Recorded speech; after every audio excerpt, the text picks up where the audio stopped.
Drift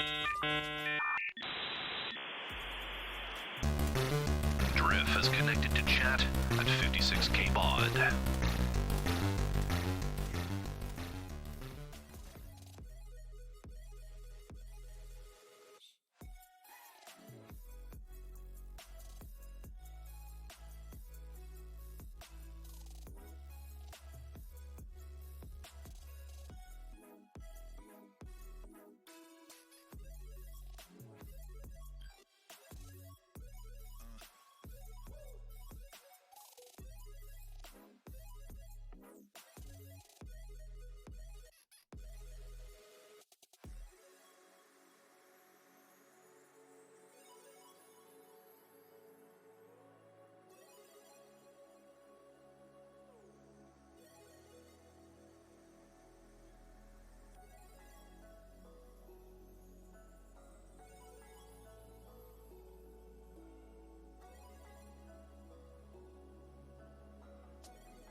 has entered chat.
All right, let's do this.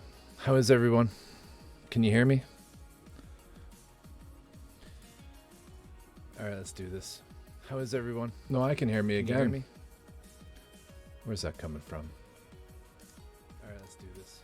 How is everyone? No, I can hear me again. Throw some shrimp on the Barbie. TJ, the man from down under, has entered chat. Hey, TJ. No, echo, echo, echo. I just had to close 85 tabs. Let's try this again. Mod view. Mute. Stream manager. Mute. All right. Hope everybody's having a great week. Hope everybody's having a good week. Sorry for the late start. I was goofing around with OBS last night. I had a revelation, something I could try in order to solve some of the vapid DMCA free music issues that was working great last night, but this morning, of course, not this morning, sorry, now, of course, when I went to try it, none of it worked. I was trying to use Voicemeeter Banana to have two simultaneous audio streams, one of which would make it onto the VODs, and then have another one that was only live on the stream. No, well, I'll keep messing with it. What I find, I don't know if this is true of you other streamers out there, is that when you're streaming, like if you have an active stream, like you have a schedule that you're following, I don't have time to. Hey, greatest Chan, enjoy the lurk. I don't have time to actually mess around with making the stream better because I have to stream. So I realized I would do a better job of streaming and creating a better overlay and a better fancy things for the stream if I didn't actually stream. So anyway, I have no idea what we're doing tonight. There's a couple things I want to do. Tonight's going to be more of a hobby variety stream, I think, because I got to do a whole bunch of cleanup on the Schnab, on the Platy Schnab. Just with I still haven't. I have no time to fuck around with OBS because I'm too busy streaming with OBS. You know what I mean? Anyway, I'm gonna try to spend some more time on it, maybe this weekend, come Sunday, and see if I can't fix that up, because I'm pretty sure I got so close to being able to do it. There are just a couple other little things that were kind of missing from the formula, but I had it working. I had like some streams where I was playing, licensed music on stream, but then I wasn't actually streaming at the time, but I was hearing, in the output, all my licensed music, just straight up, the Eagles or whatever, the worst possible thing you could get a copyright claim for, kind of thing, right? But then in the recording, I wasn't actually streaming to a VOD because it wasn't really streaming, but in the recording, there was a completely separate music track, all straight from Pretzel, and it was working great. I don't know what the fuck happened today while I was at work, but the OBS gods done smite me, which, that's that. Anyway, so the reason I was late to start was because I had to uninstall all that shit. But yeah, that's my story. That's what I'm sticking to. I hope everybody's doing well. I hope everybody has had a wonderful week so far. I know some of you are super busy, like Etchy and Drift, and well, I don't know if Drift's busy, but I know Etchy probably is. It sounds like White Wolf, what is it, day 49, Resin Dilemma, a White Wolf is that he's on the fence about the Bauer, is my understanding from the Discord. So I used to do that before, but it felt weird that there was other music playing out there, that I wasn't listening to, so I stopped. I used to do that before, but it felt weird that there was other music playing out that I wasn't listening to, so I stopped. I'm not sure what you mean by that, actually. So let me explain myself again. Do you want me to read it one more time? I had to use a lot of gray cells to actually make it through that. I used to do that before, but it felt weird that there was other music playing out that I wasn't listening to, so I stopped. No punctuation, no capitals. Pff, yeah, red star. No, what I meant was, like, right now, if I had this setup working, right now, everybody, myself included, would be hearing, like, licensed music. I could be playing, like, Radiohead or, like Metallica right now, and everybody on stream would hear it. But in the VOD, there would be none of that. It would just be pretzel music playing. Or, what's the other one I use? Epidemic. That's what I was trying to achieve. Because people seem to be getting away with just streaming with licensed music and not keeping a VOD, right? It's the VODs that seem to be getting DMCAs. What I might do is play around with the setup more on the all work and no play channel. I don't actually save VODs on that, but and I haven't done. I've just been so busy. I haven't been able to do anything with it lately. But basically that's the goal, so that we can all sort of hear something. But I know you were probably thinking, like, you'd have something else going out on the VOD.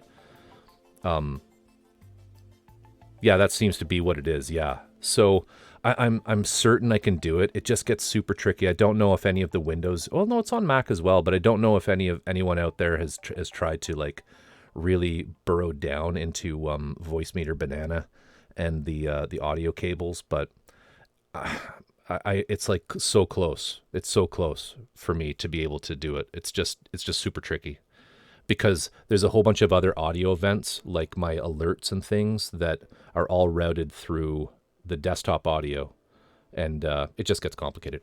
Anyway, enough of the technical stuff. Hope everybody's well. Thank you all for joining me tonight. Be going for about 2 hours, 10 minutes. Beyond where we are right now. What else can I tell you? Schnabelgun, more or less where we left it. Just had too busy of a week, so I need to clean up some of the enamel spots on it. It's had a lengthy amount of time to dry, which is great. Then probably start gluing some of the larger chunks together into reasonable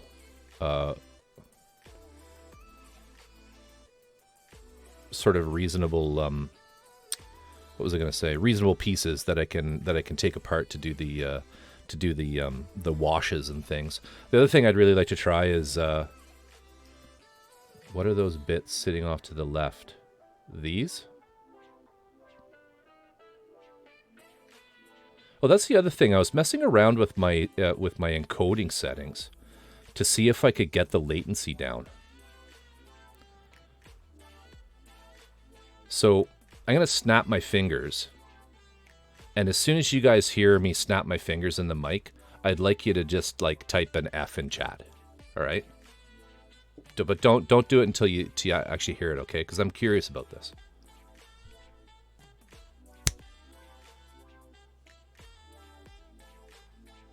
That's pretty good. That's pretty good. That's like a second and a half. So that's neat. I don't know if anyone else suffers, other streamers suffer from, like, stupid latency, but I can share my my settings there. That's like 1 sec. That was like a second, 1 second latency, which is pretty decent. Anyway, so at least I got that working.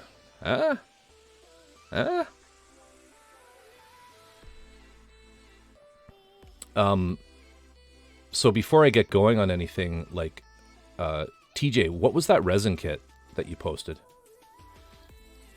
Because it was pretty awesome. Oh, you just got it now, Deshen. Weird. East Coast. East Coast. But it hit Australia before you. Crazy. That's one thing that apparently was much, much, much better with Mixer. Is they used like a zero, that FTL streaming technology, faster than light stuff that they did. There was like no latency. Some sort of chicken. You're on mobile. Okay, maybe that's part of it. Yeah, yeah.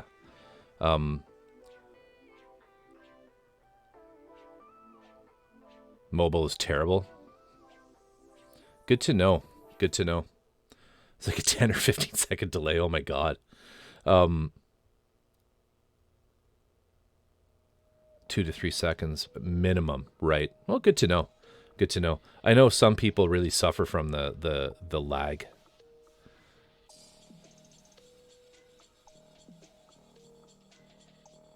And my response takes even longer to show up. Cool.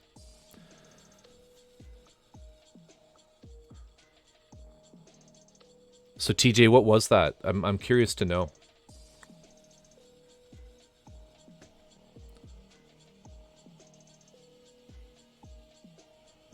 You can get it down to 3 to 5 seconds if you turn on low latency player on mobile, but even typing into chat.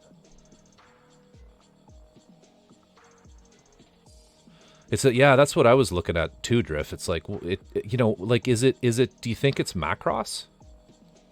Give me a minute and I'll show you.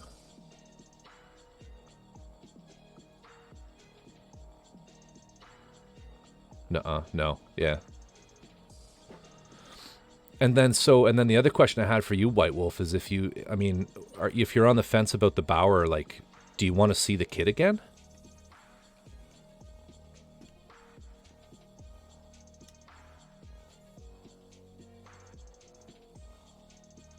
It's just terrible. This terrible, terrible, terrible latency for mobile and Deshen. In fact, Deshen doesn't realize it, but this is actually yesterday's stream that he's reacting to right now.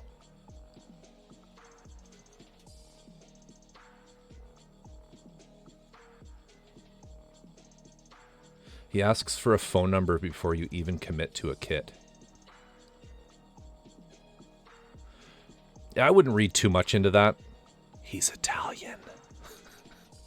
Honestly, Lucas is pretty upstanding guy. Like, but I know, like, from discussions I've had with him before, he's just inundated with people who are kind of like humming and hawing and kicking tires. So he just kind of wants commitment before he's willing to really kind of say, okay, here you go.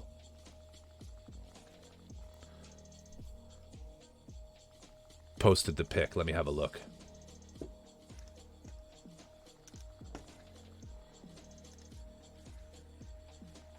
Oh shit. Yeah, this one. I was looking at this. Let me get this going here.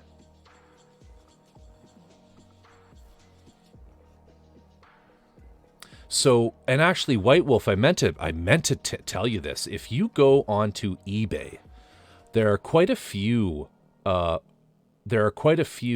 these sorts of kits coming out of China. I would imagine they're recasts of some kind, the ones I was looking at anyway, but they look really interesting. And TJ, it's 2 inches tall, so that's not terrible. Did it say what the scale is?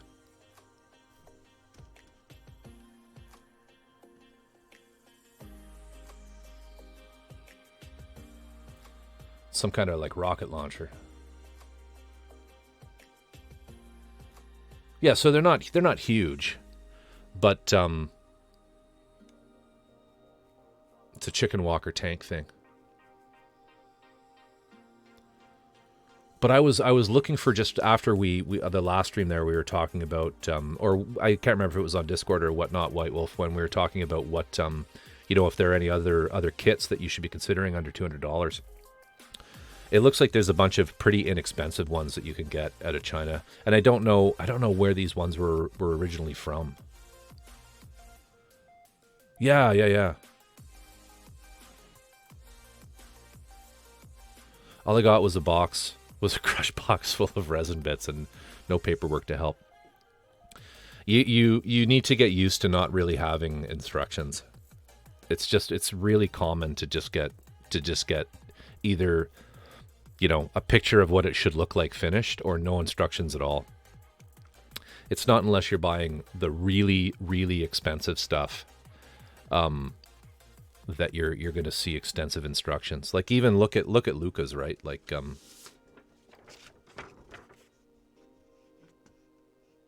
me get out of here.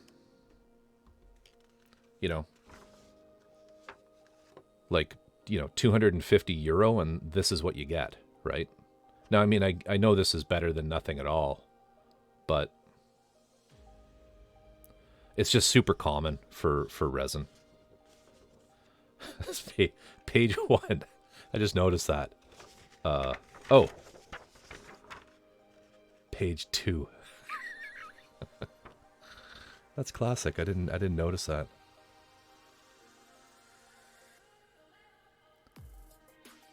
This is what's weird too with Luca is he changed the scale. They now sell as 1/144. These are 1/220 for some reason.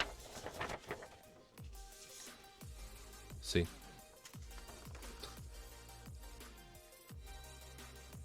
I guess somebody made fun of him. Actually, no, there's just the one. Bizarre. Anyway. Was any of it damaged, TJ?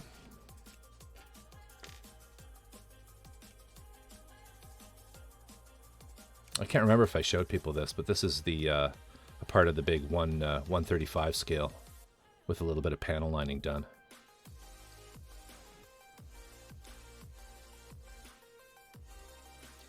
The big 135 is also turning out to be really, really challenging. Very difficult. I'm going to have to be doing there's going to be some hand sculpting definitely for that, for filling spots that don't have detail.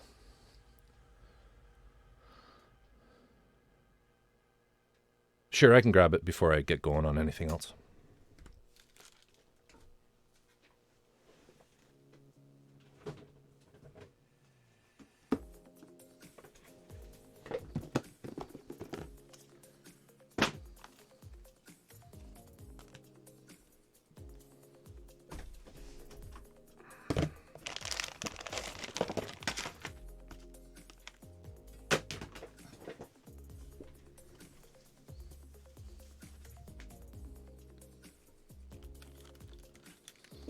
Yeah, you've been here. You've been around enough. You're pretty dedicated. You're pretty dedicated. So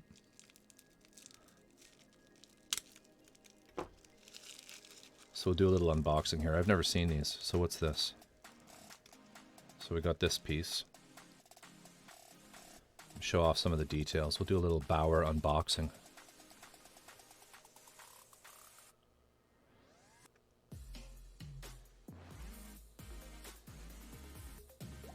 Yeah, I think that is what it is. Some pinning holes. Pretty clean. Pretty clean. Little tiny mold slip there. Bigger one here.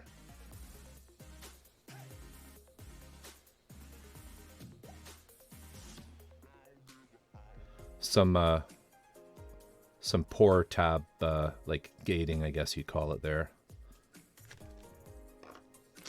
Let's have a look at some of the other pieces.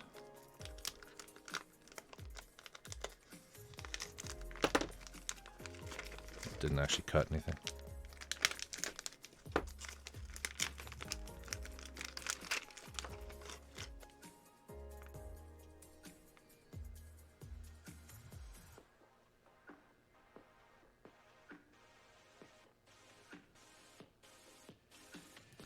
Pretty clean. Pretty clean. There's a little bit of noise, so to speak, here and there. But nothing that you can't sand out if you care to. A little bit of something there. Just a gun.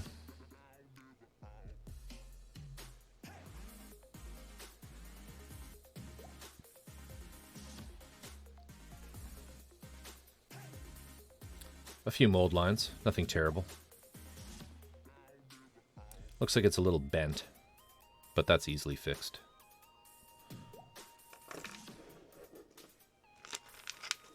And then these are the shoulder sort of box things. Let's get those out.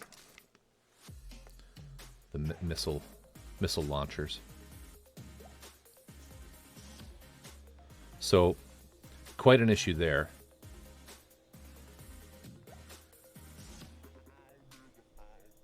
But I mean, even stuff from Michael Fichtenmeyer, the iMecha stuff, has issues like that.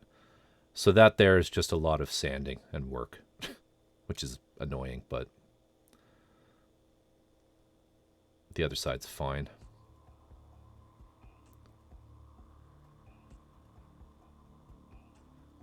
When you do a lot of resin kits, this is the kind of thing that you see when you're just like, oh, fuck. There's half an hour. There was a lot of that kind of shit on my Rook.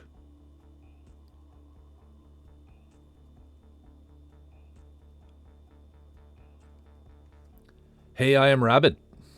Welcome. I haven't built a full resin kit before. Is there a lot of cleanup on the parts? Yes. What you'll find is it's like, sometimes it's like half. It's like half the time you spend just cleaning up the kit, honestly. Etchibat's like, yes, absolutely. Yeah, it's super common that there's some pretty, you know, not every part, hopefully, but like you'll have one or two like this where it's just like, oh, fuck that. That there, fuck that. Right? Let's see what the other one's like. Oh, but then look, you see the other one's completely fine. In fact, this looks identical.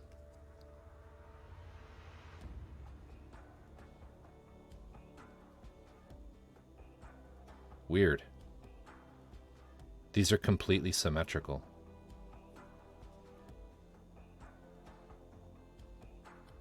That's really strange. Huh. I wonder why this mold, same mold but sloppy on the second cast. Yeah, that's what I'm thinking too. You could almost just like make a really shallow impression of this side, make a silicone mold of a really shallow impression of this side, and then just cut, just like cut that side right off with a diamond sawed and stick the new piece on. But I won't do that. I'll just sand it for half an hour. What else here? Let's find some other interesting shapes. Let's see the feet, because everybody on this channel has a mecha foot fetish. And if you don't, get out. There's the door. I'm kidding. You can stay. Pretty decent. Of course, it's got to have the detail underneath that gets hidden immediately as soon as you put it down. Pretty good. Little seam line along the bottom. Not bad. Not bad. That, I wonder what that is. Shoulder, maybe? That's a shoulder, I think. Is there two of those? Yeah.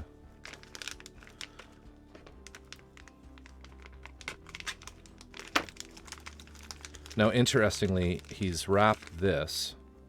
Okay, wait a minute. He's got that in there. That was the same as the other one. So I wonder why there are two of these.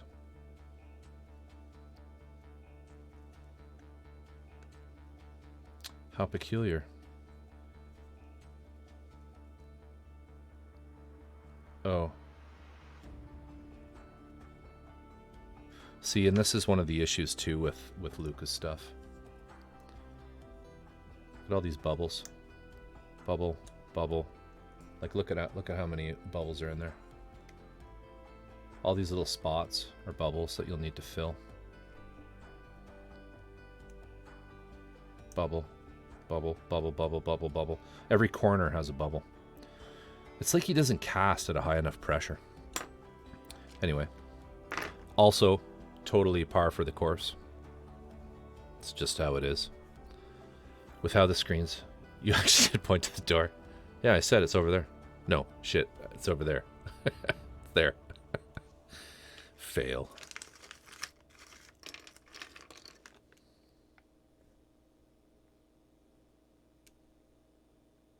So a little bit of slip here.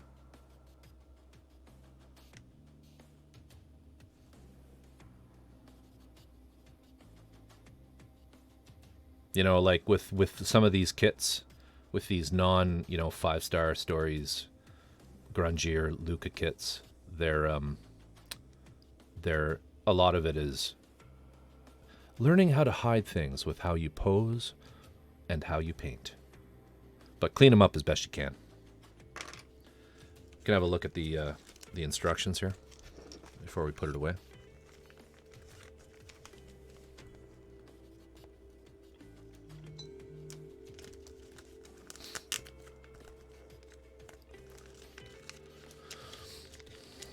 You can fill the bubbles with a variety of products. There's Aves Epoxy Sculpt for larger ones, but there's absolutely no reason why you can't use something like a simple Tamiya putty. Or another one that's really handy as well, especially for little tiny bubbles like that, is you can use a UV curing resin.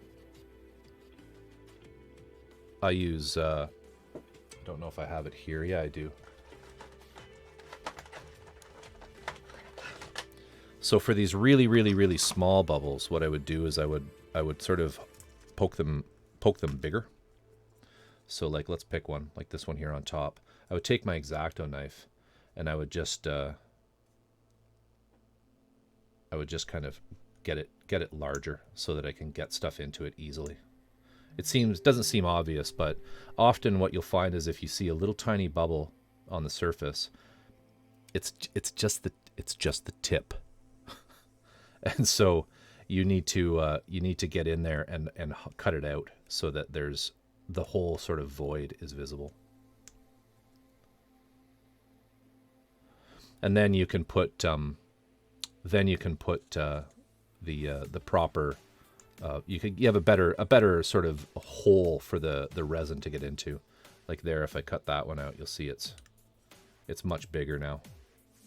But you can see the entire sort of void that needs to be filled. So you do that, and then you use just whatever you're comfortable with. So what was White Wolf saying? Lots of bubbles, more bubbles than tiny, more bubbles than a tiny little lizard from the 80s or 90s. Bubble, yeah. Yeah, and so the Tamiya putties do shrink, which is a disadvantage. But on little tiny holes like this, it's not that pronounced. You could probably get away with it.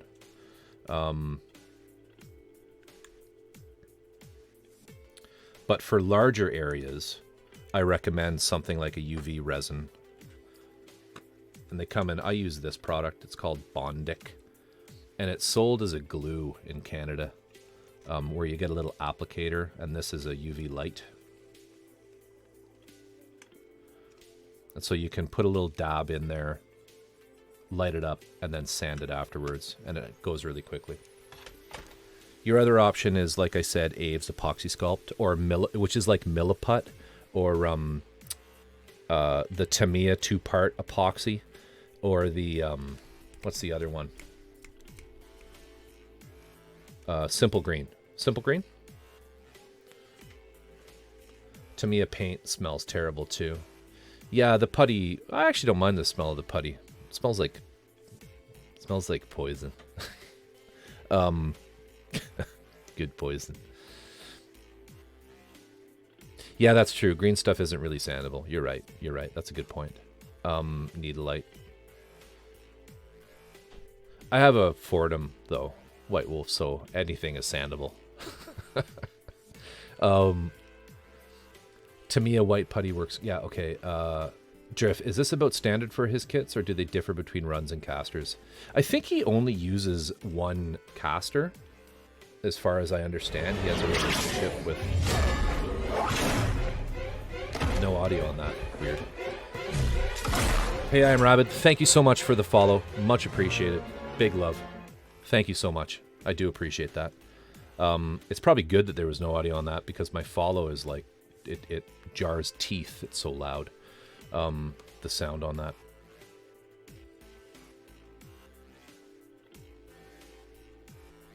Oh, you got audio? You heard audio? Oh, yeah, that's right. I haven't quite fixed that for myself. I need to be monitoring that channel. Okay, was it deafening? Did it scare the shit? Did anybody spill their coffee?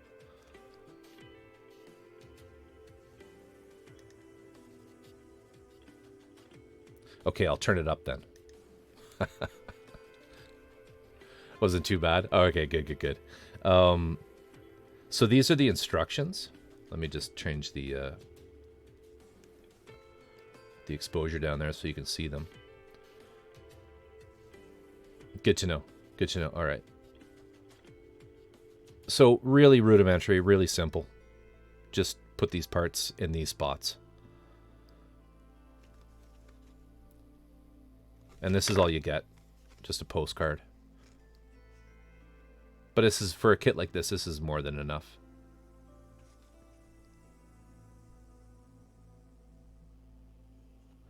And in answer to your question, Drift, I would say that yeah, this is pretty normal for Lucas stuff. This is pretty normal for Lucas stuff. Yep.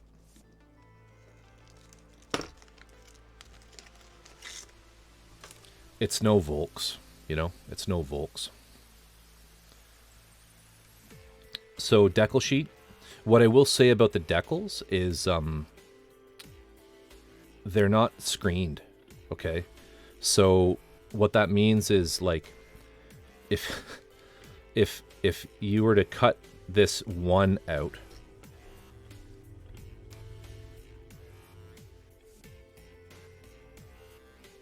if you cut this one out like that and put it in water, you would get a great big rectangle like where you cut. So there's no screen or like mask around the one itself, like you see in sort of more higher end decals. So you, with the larger numbers and things, you want to cut in with your scalpel, hopefully, as close as you can to the actual number. And all of Luca's decals are like that. It's kind of annoying, but I guess he saves a lot of money by not doing that. Anyway, so okay, so this answered a lot of questions, but also brought about more.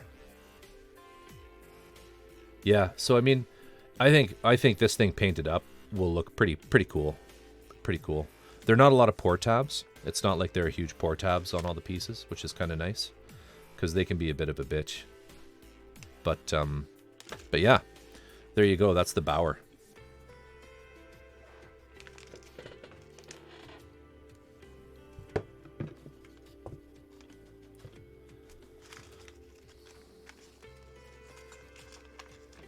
You know, as far as like the bubbles and things, it's never really bothered me. You know, it's just another step in the process. You know, having to fill those little flaws and things. You're always going to be dealing with seam lines anyway. So, you know, what can you do?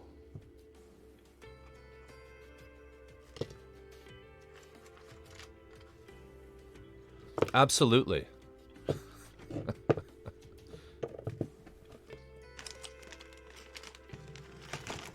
I've actually, I think there are quite a few people, I think, in like the Gunpla community in particular who just don't know about him that much.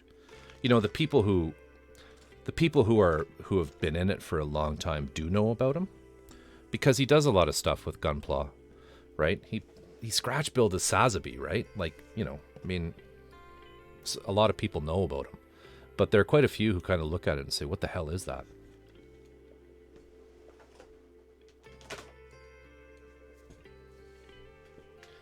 It's kind of like, you know, I like it. I like kind of educating people about some of the, I mean, what would you even call it? Like the lesser known mecha related content.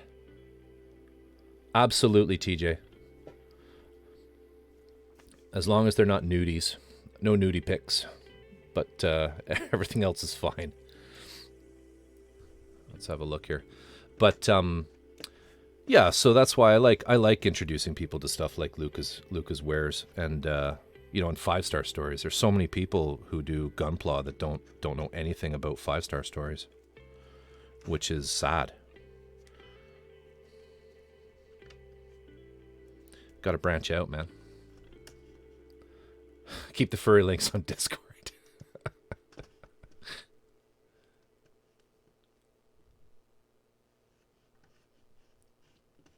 Yeah, so here's that kit.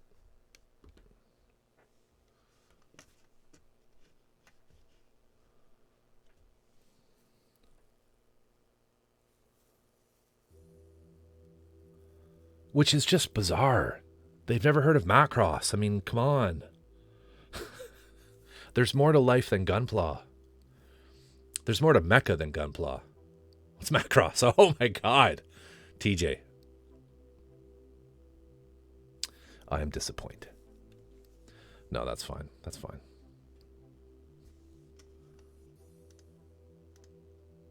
Oh, that's cool.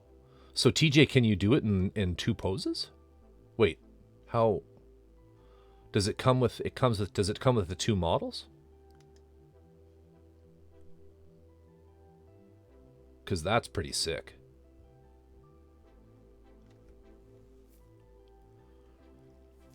I get real Ma-K vibes from this because there's a lot of with 2 people. No, the legs are 2 pieces.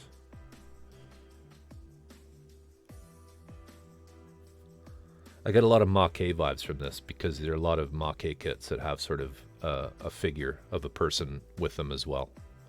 Sort of with binoculars or that kind of thing. Very cool.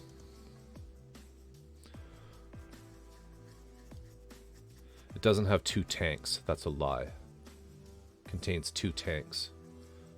Not including transparent parts. Including internal structure.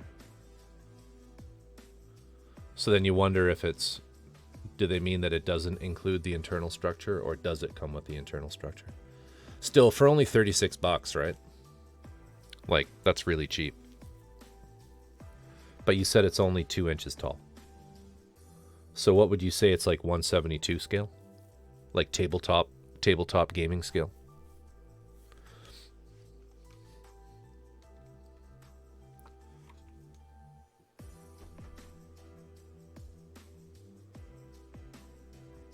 A lot of parts for a tiny kit, yeah. Well, it looks pretty complicated. I mean, it looks like there's some good complexity to it, which is nice. Very nice. The fact that there are what are clearly computer renderings, it's something that's obviously been 3D printed and then cast.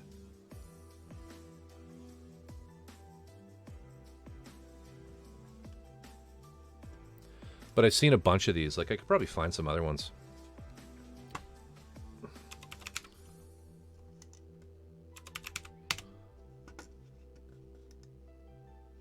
And I mean, I almost bought a bunch, but changed my mind.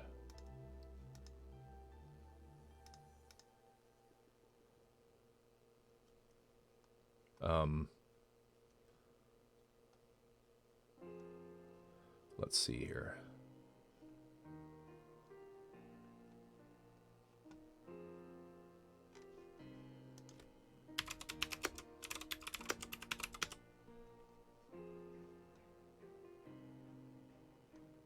So, like, there's this one.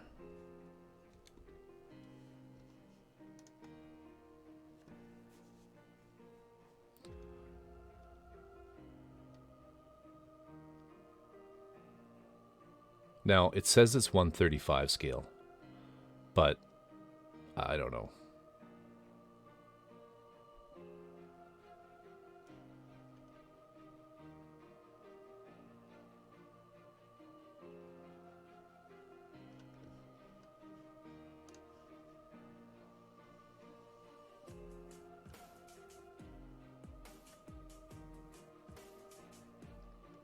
Toss.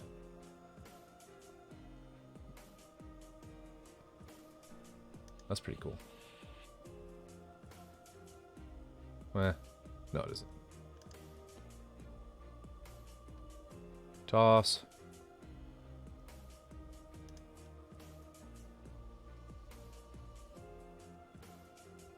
Kind of neat. No metal parts.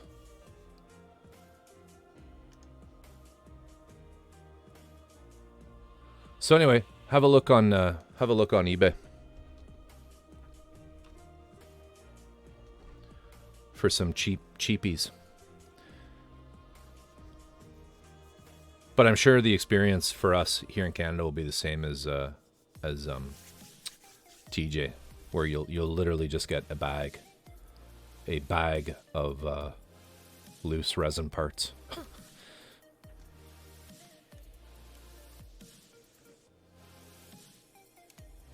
All right. So let's finish up this, because this is what we were doing on the last stream towards the end of it. So let's get the metallic on there. And that's when Sir Topham Hatt said, "Welcome to the steam, poor dads." Oh, did I say steam? I meant stream.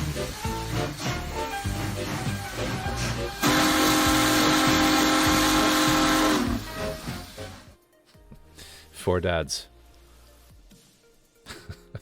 Best intro. Think, how do I make this as cringy as possible? Offensive almost to somebody who works with actual trains. The creepy music box. Right on. Choo-choo, motherfuckers. Welcome back, Four Dads. Welcome back. Sounds like your trip was a success. Did everybody enjoy your coasters and your tables, cutting boards, all those things, all those goodies that you made? Well received, I hope.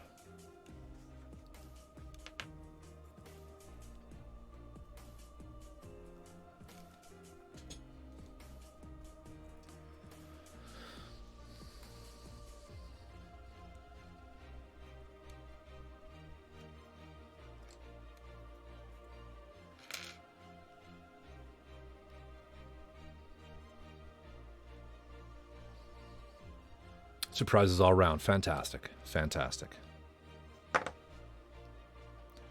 So let's just do a little bit of masking here before we go over to the spray booth.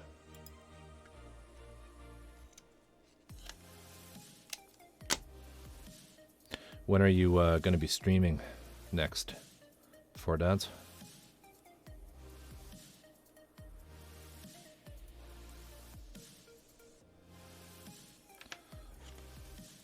So I can come and harass you.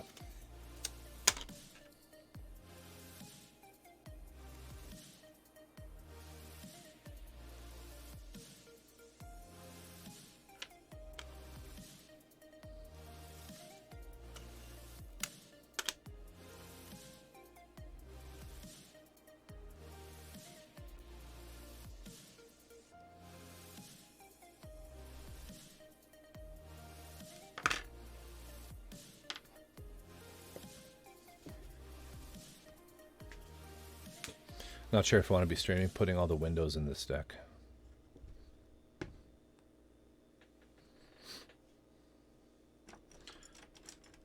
What was it that the TJ once said?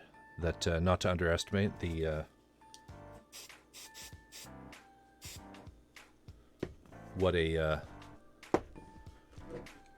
the boredom that a Twitch viewer is willing to experience.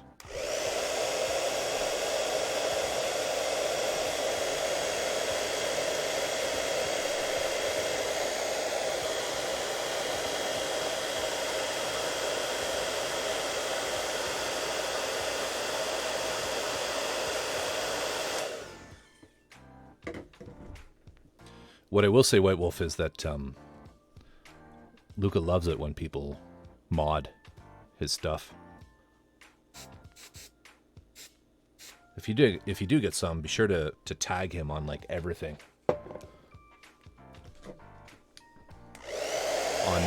on Instagram.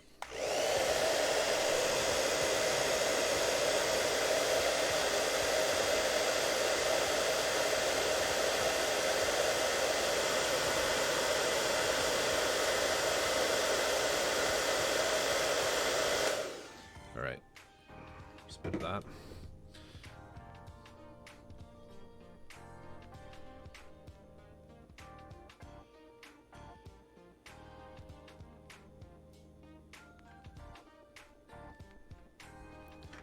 Well, that's okay.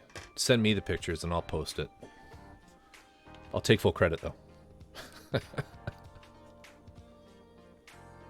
All right, a little bit of that. So we're going to spray some metallic gray. XF56.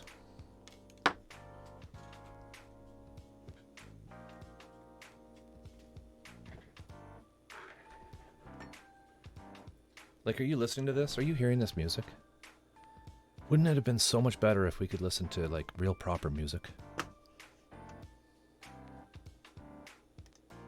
I gotta get that working.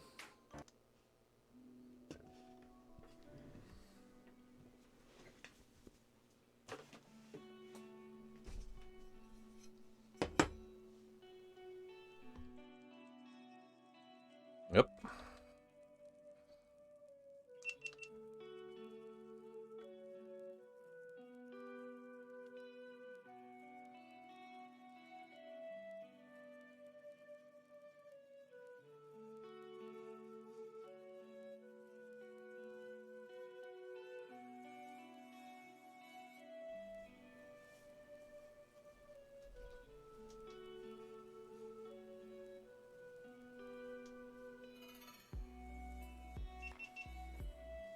Just getting the camera. Look, everyone, hide your manga.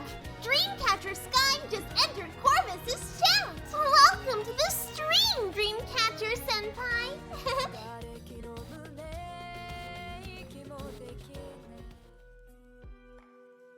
There we go. Dreamcatcher, welcome.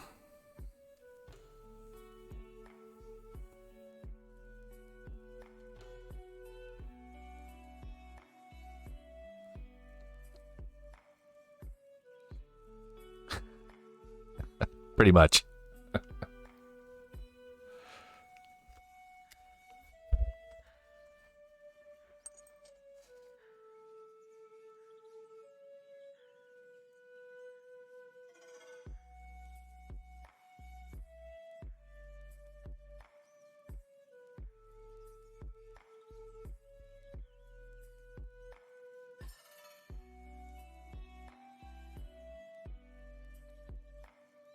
Drift Echibat, TJ has now discovered Macross. It's official.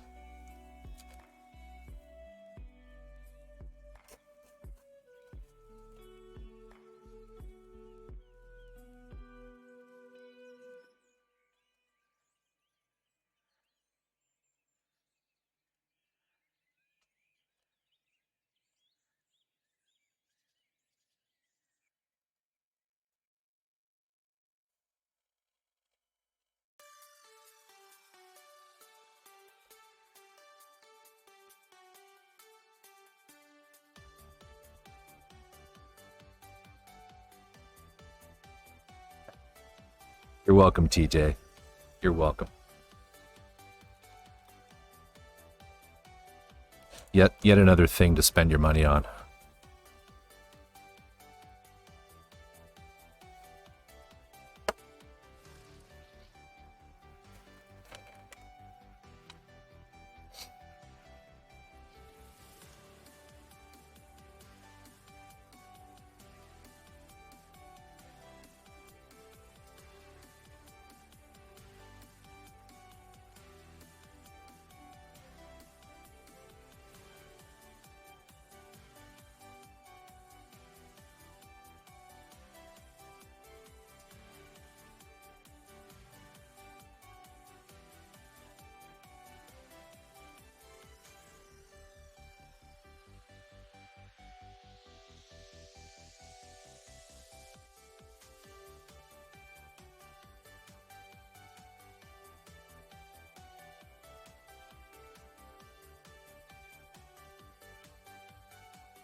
Perfect.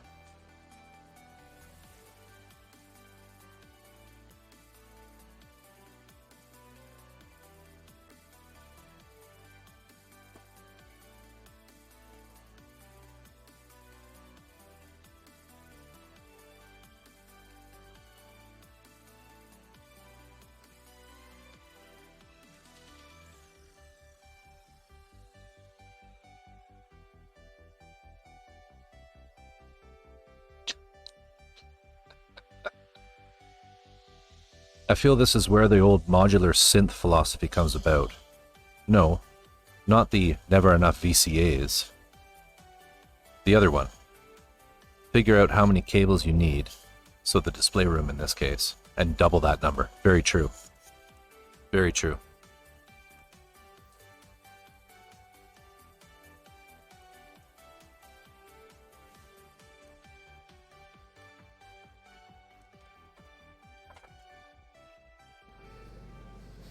Very true.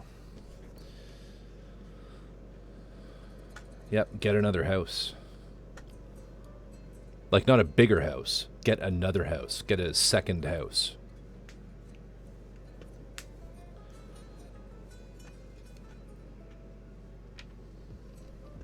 Alright, let's do something about this. Stations. Let's try...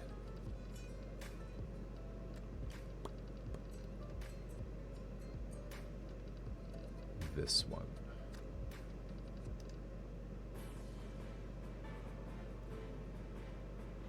Cinematic, orchestral, and pirate shanties. Alright.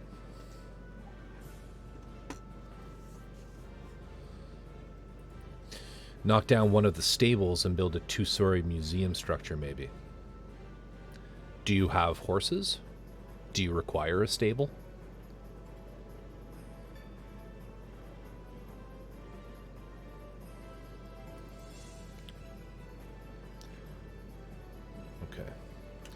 Get a little bit of water.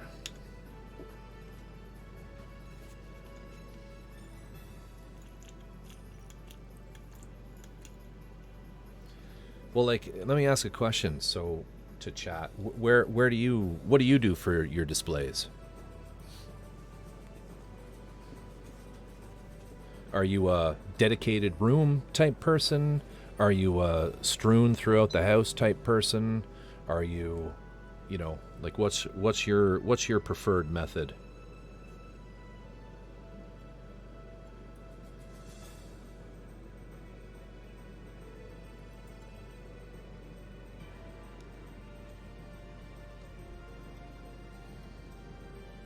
Sorry, just dealing with the text here.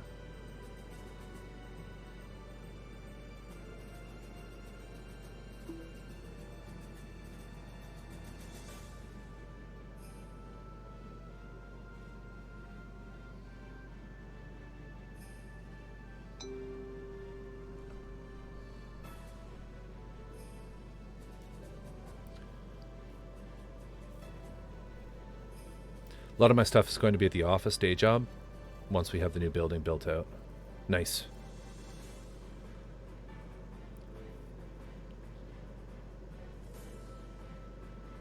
Oh, okay. Okay.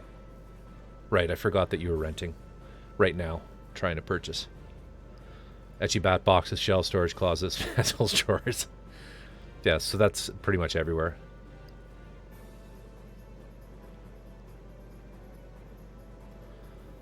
Hang on, Macross is Bandai, so aren't they just Gunpla?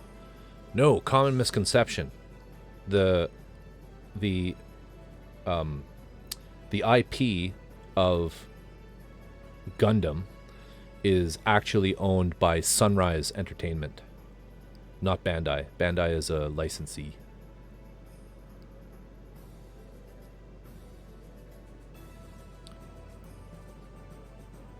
At least that's my understanding of it. I've heard contradictory. But I think I'm right. Well, there it is. Etchibat says I'm right, so I'm right. Bandai has a ton of IPs. Yeah, Bandai is just a really, really, really, really, really good model company. But as far as I know, aren't actual they haven't actually created any. Yeah.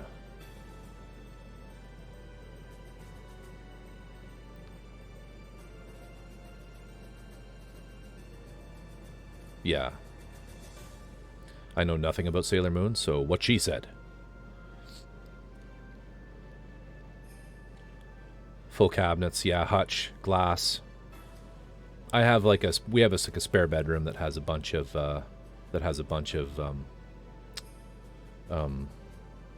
shelving. That's where I keep my stuff.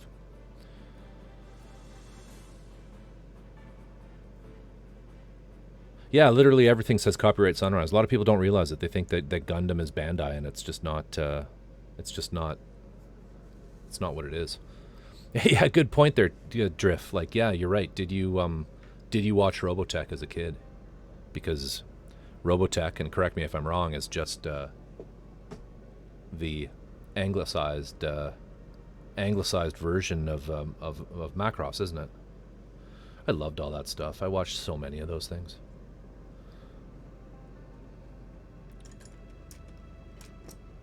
At least one season. That's right. Robotech is just an inferior version of Macross. That's all. Here comes the spousal rivalry, everybody. Buckle up. Buckle up. Throwdown Vegas going on right now.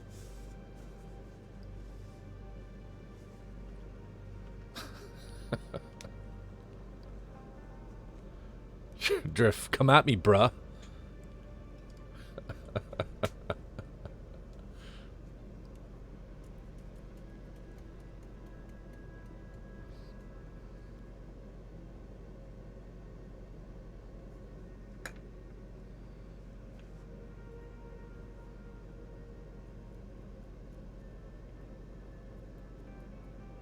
Let's rough this up a little bit.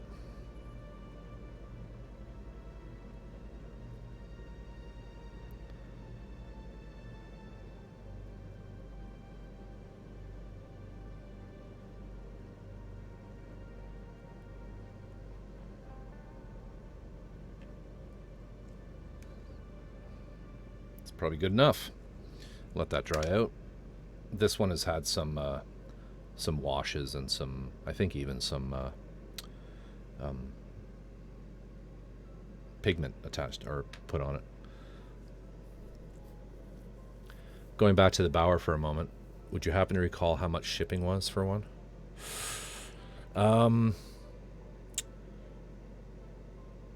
Remind me, White Wolf, remind me on Discord. Post me something in Discord so that I have a notification, and I will look back through my email. I've never deleted an email in my life, so I should be able to get that for you.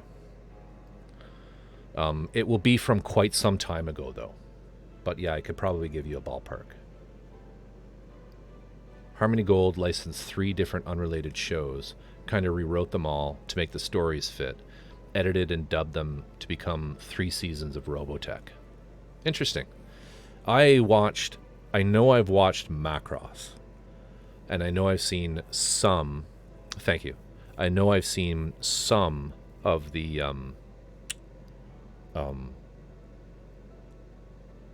now I gotta warn you, White Wolf, it might not be that accurate, because I believe I ordered the Hecaton, no, not the Hecaton, I ordered a Garibaldi with the Bauer. Four dads, come on. Come on, really? You actually thought that? Come on. I also ordered them in the before times. That's very true. That is very true. But I'll get the info regardless, just to give you an idea. I think it was an extra $40, like if I had to guess, but I don't know.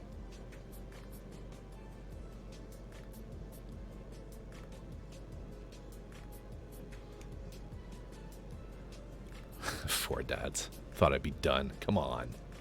Come on.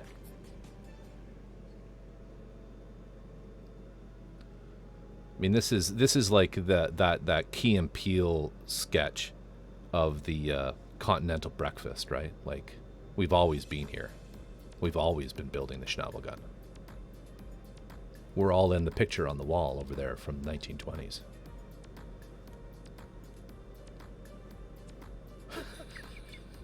Have you learned nothing? Does anybody know that reference? You've all seen the Key and Peele Continental Breakfast, right? That's what this is. That's what this is. You've always been four dads. We've always been at war with East Asia. Okay.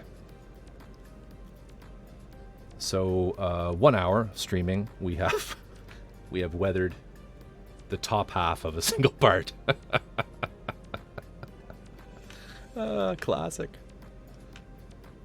The hot tub stream took nearly 2 days. I know. It was like I was a prune after that. A prune.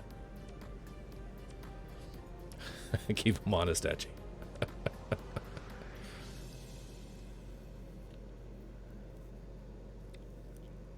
Keeping him honest. Oh, come on.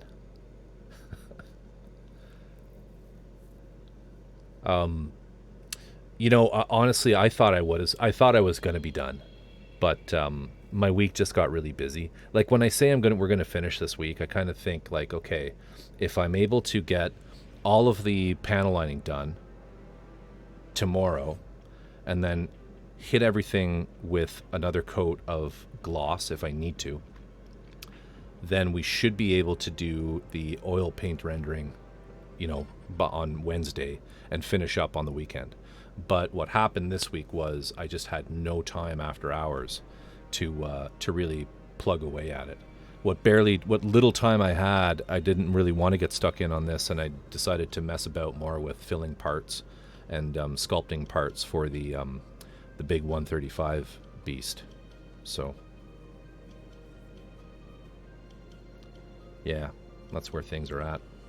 But let's so while that dries, let's put some thought into gluing some things together here. So I did glue that, so we're good on that.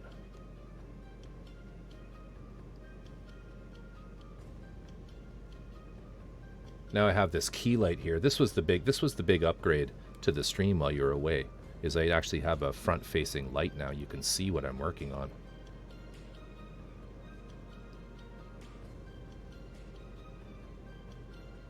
So like what's missing right now from the weathering is we have all this chipping and these scratches, but there's no sort of like the minute details, right? Like what I'll do is when we get to the oil paint rendering, which will probably be this weekend, there'll be a lot of streaks here and there all over this. And I'll also come in with some acrylic, some lighter acrylics, and add some highlights here and there on things, which will really make it all pop. And then at the end, some pigment, and yeah, then we're good to go. But let's get that in there. Some other things you missed, Four Dads, were I think we finished these two pieces. We finished these two pieces. Well, that's what I mean, like the oil paint rendering will be adding the rust. I don't want to go too rusty with it. It's still a working device, but it's just been through a lot. A working device, a working mech. But yeah, we got those two armor plates in. Like, I don't remember when you were here last. It seems like it's been forever. But we can show you what it looks like put together. Let's build it.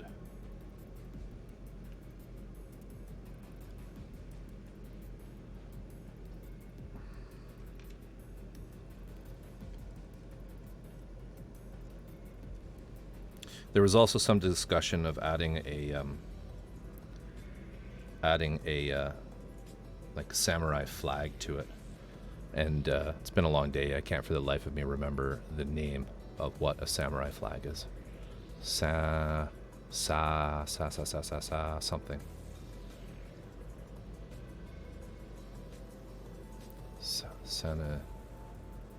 Sanitation? No. Santa Claus. I don't remember.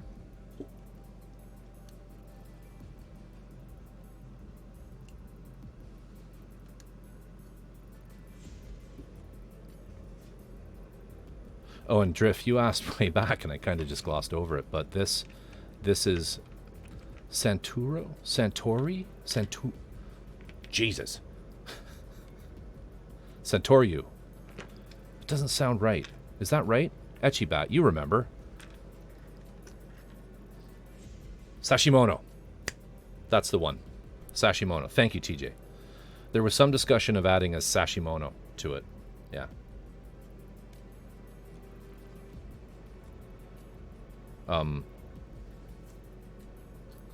So this is, I have two Drift. I have two Schnabelguns.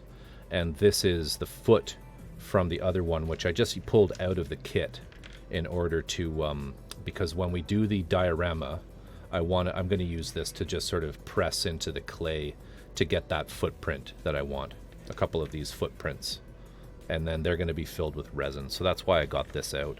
And I glued the vent in the bottom of it. Like the jet in the bottom. So that's what that is. That toe is gone.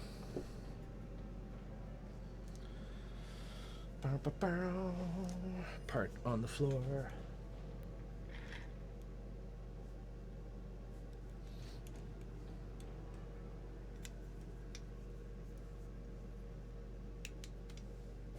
I kind of need that.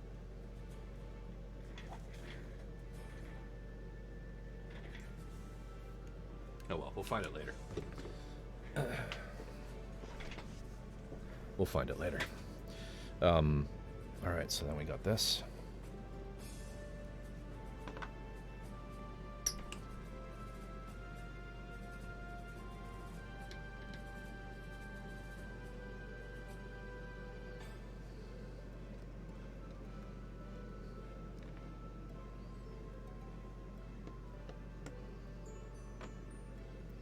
Let's put the tanks on.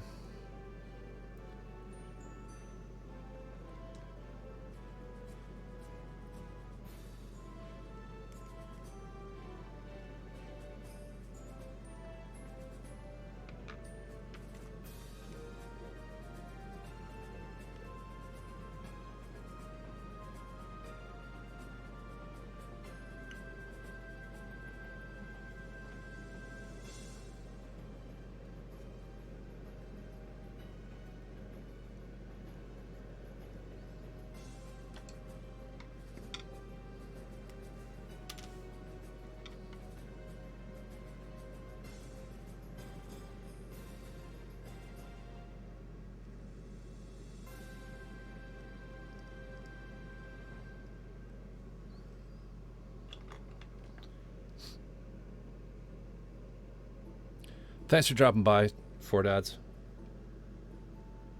Good to see you're back. Take care.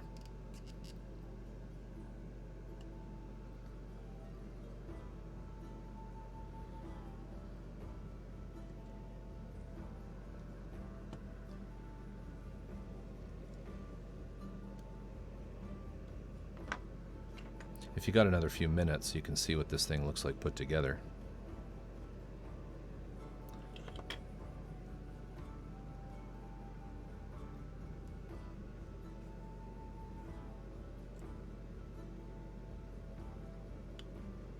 I won't put those on.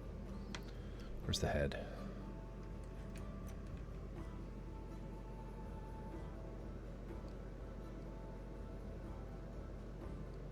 So the other thing I was hoping to try on stream too was a gold recipe that Echibat gave me. Why won't you go in?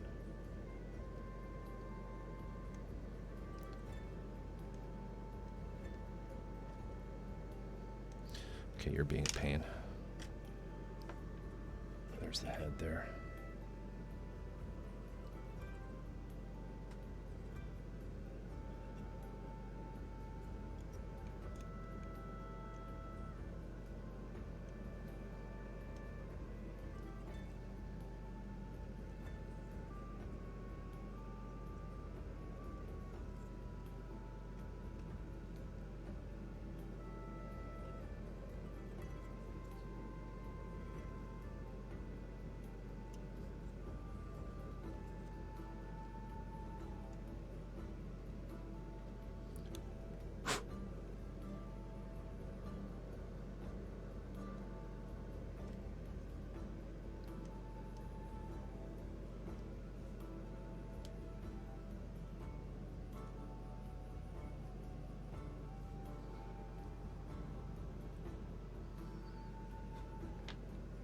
Anyway, there he is.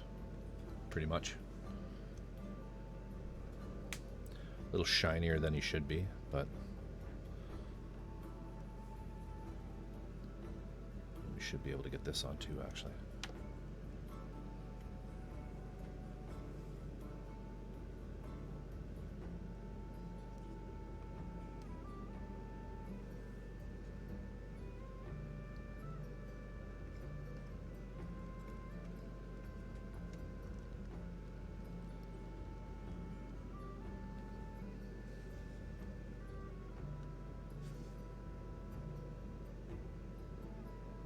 I'm really happy with him. He looks great. I won't put the back on, but yeah, I'm very happy with him.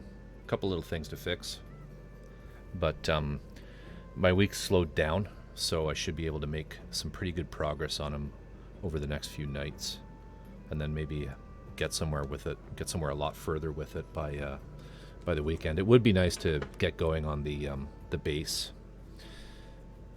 Yeah, I mean, for all its ugliness and foibles and the little bubbles and all that shit, like, Lucas kits do really, they are kind of a standout, aren't they? They do, they are really cool.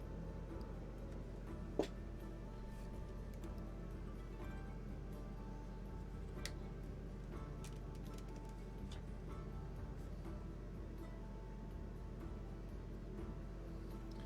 mean, it's obviously really busy around it, so you can't see it that well.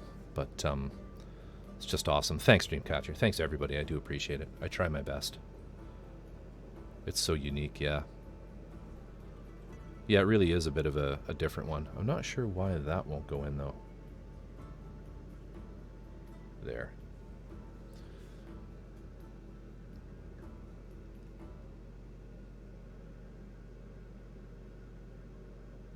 The asymmetries are a little triggery, but whatever.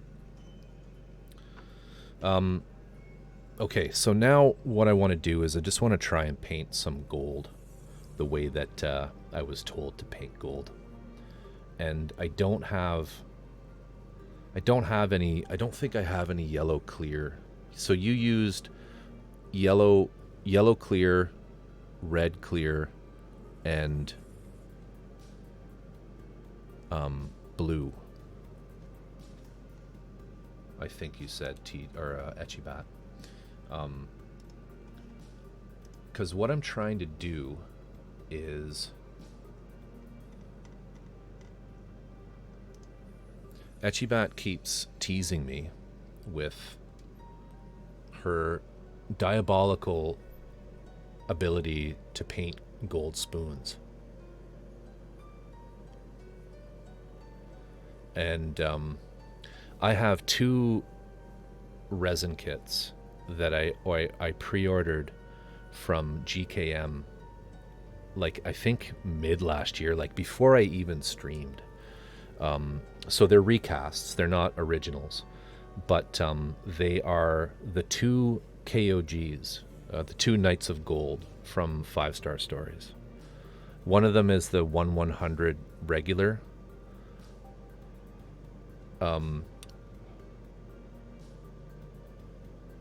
Is the great spoon.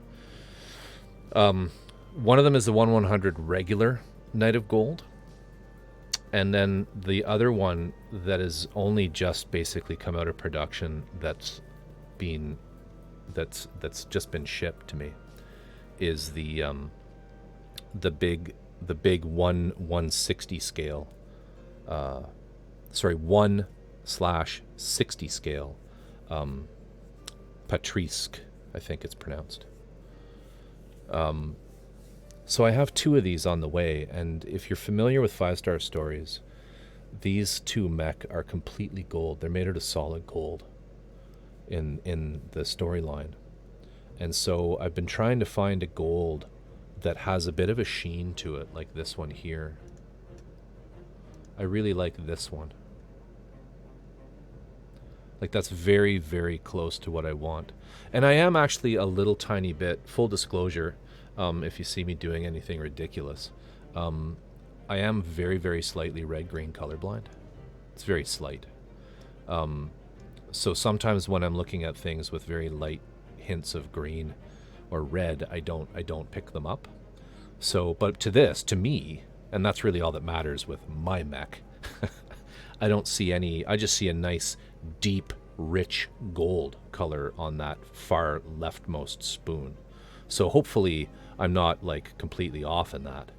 But I am one of the 1 out of 10 men are subject or are subject to some form of color blindness, and I unfortunately drew that straw very, very slightly, though. It's very slight.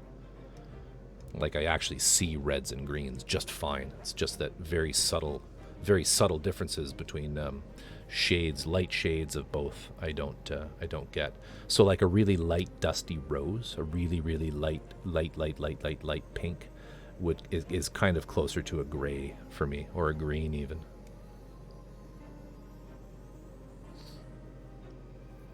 You see slightly into the infrared. Wow. That's crazy. Yeah, thank you for making me feel even more inferior, White Wolf. I do appreciate that.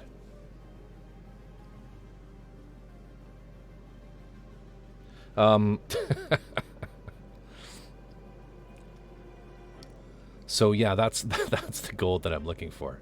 It's not as nice as you might imagine. Yeah, sure it isn't.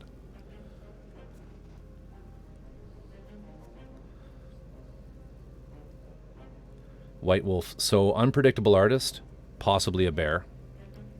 Unconfirmed. White Wolf, potentially an insect. Potentially.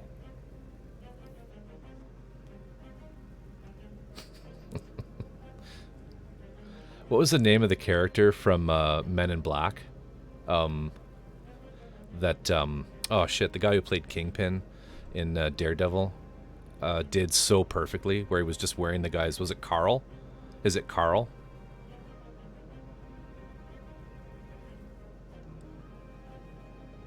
Edgar, yeah. Are you an Edgar? Are you Edgar, White Wolf? Are you just a like a swarm of insects in a skin suit?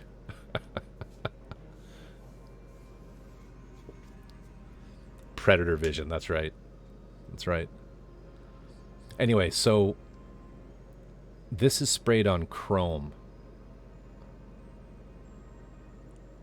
I can't see thermal, near infrared, just outside visual color range, but not that far past. Just enough to shift some things a touch redder at times. Okay.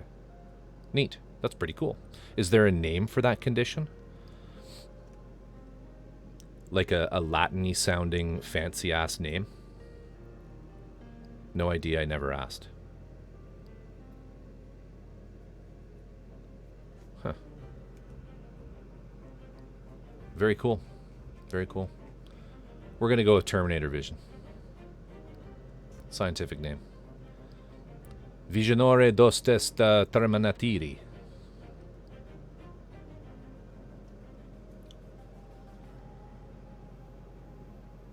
All right. So, let's start with some gloss black.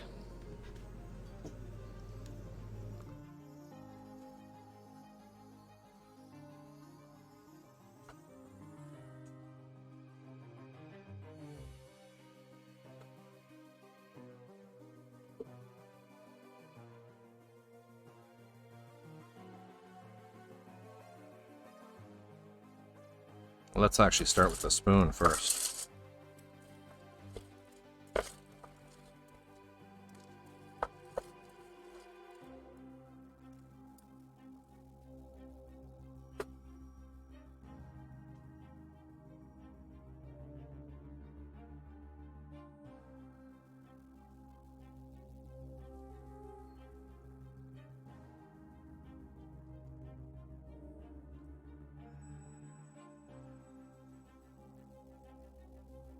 Okay.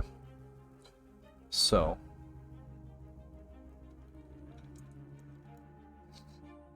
My spray booth is pretty dusty, so there's going to be some specks and things on this, but they're obviously not going to be there when I do the real thing.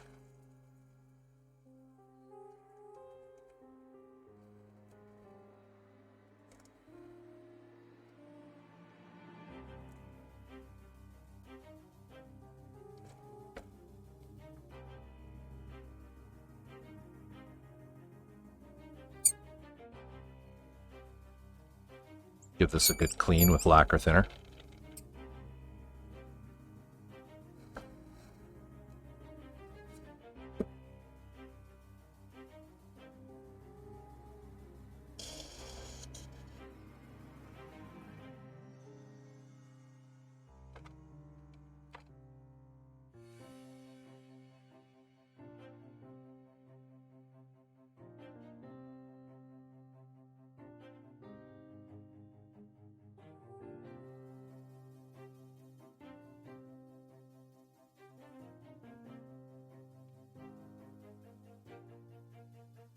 And we're going to use, as a base for the chrome, the Alclad Lacquer 2 Gloss Black base.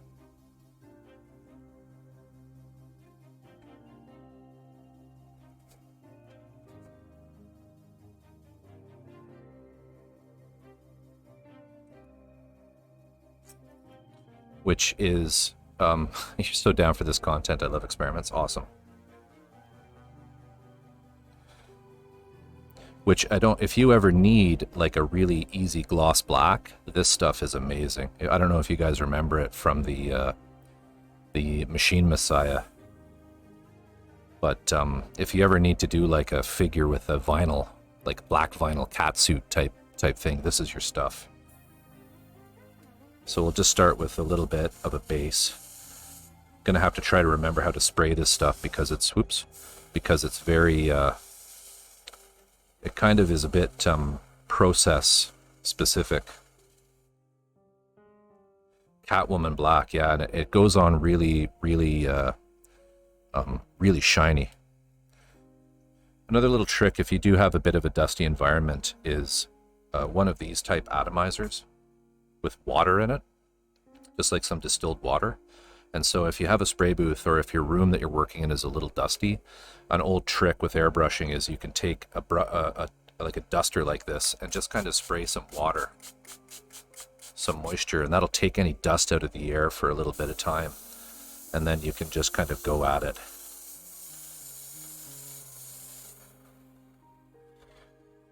Sometimes it works, sometimes it doesn't. But you can see right away how that is almost a mirror black. It's an amazing product. I love it. So I'll just put that down there. Let me just get something to put on top of it.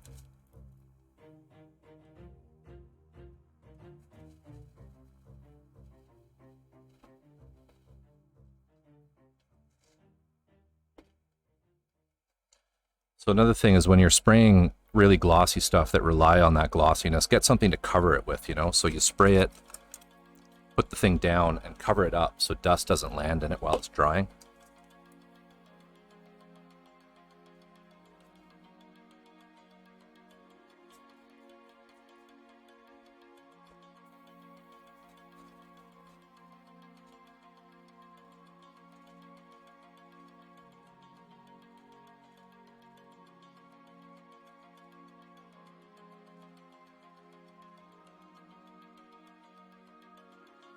Might have a little too much pressure.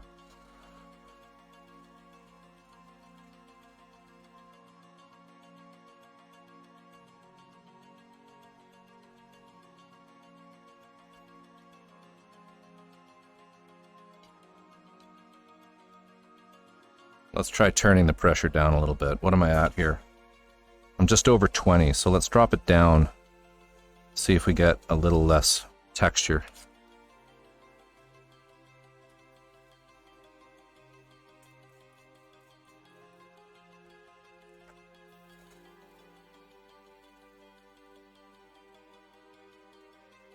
And the trick with this product is it's like the antithesis of how you're taught to airbrush. You want to just go like really heavy. Put a ton of the material on. Oh yeah.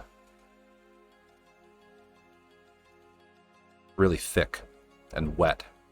And you get that nice glossy effect.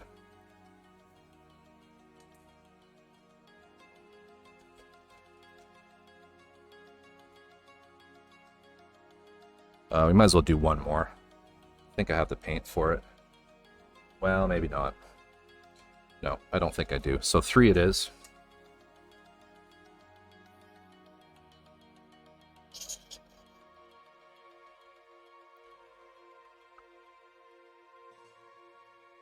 Now, you're supposed to let that material dry overnight. It's supposed to give it 24 hours. So we might fuck things up a little bit here doing this. I don't know what base do you use for the Molotov? Molotov? Molotov? I don't know how to pronounce it. When you did yours, Etchy, do you put a shiny black? Like an enamel black down?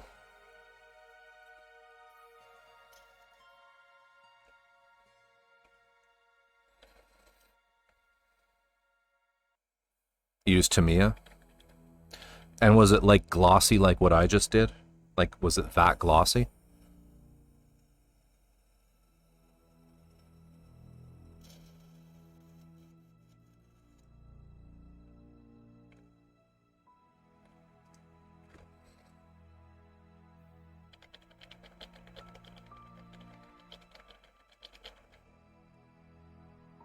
Glossy, but yeah. So you don't necessarily need like a mirror finish on your enamel to get a mirror finish on the with that chrome product, is what you're saying. Because that's nice. That's nice. The Alclads are very picky about the surface. If that black surface isn't super mirror finish, then your chrome won't be.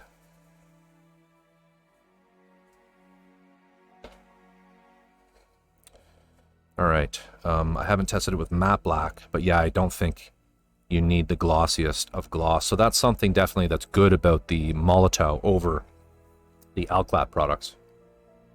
Let me just find those. Okay. Gonna have to do some digging here. But maybe we can try some of these over chrome. Because they do have like transparent red.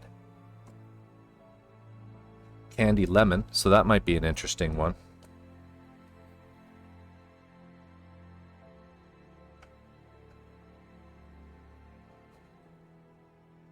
Candy indigo, transparent green,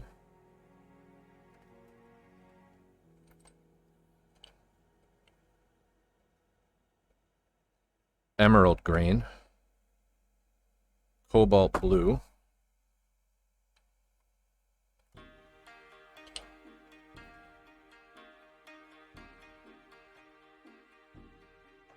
well, that's what I'm wondering, is if I can get away with Alclad chrome, I could save some money. That's transparent smoke, jet exhaust, black,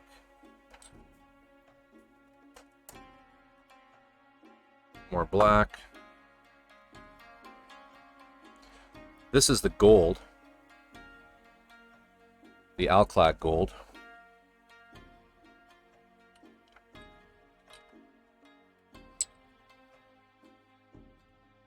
This is an empty bottle of Alclad gold. Transparent blue, ruby red, candy violet. Watch, it won't actually have any chrome. Black chrome.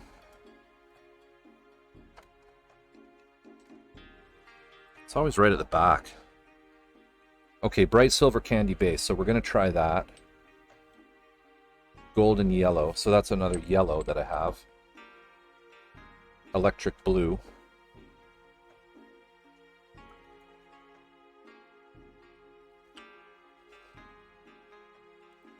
Copper. Candy enamel red. Bottle green. Candy orange.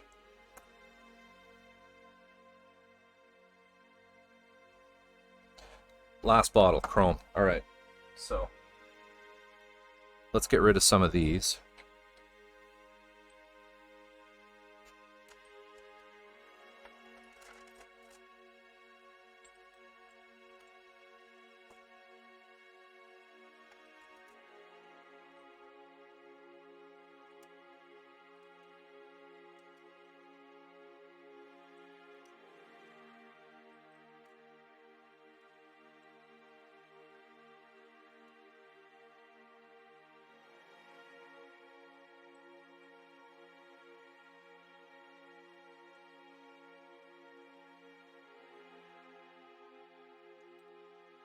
Okay, so let's do one more spoon.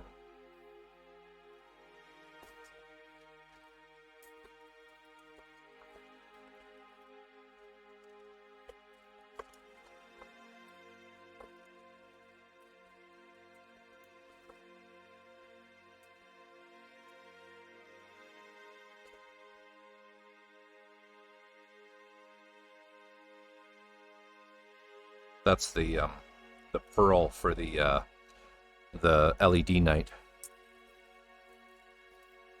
That'll do.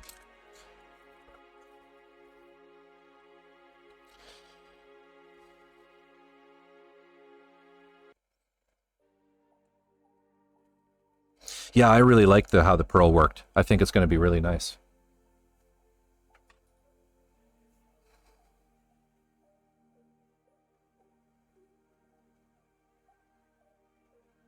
I don't know how well you can see it in this light.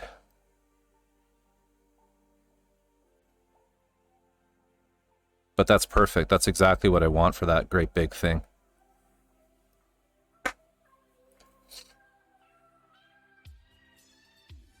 So the first thing we'll do, let's do a couple in the bright silver candy base before we go back to the gloss black.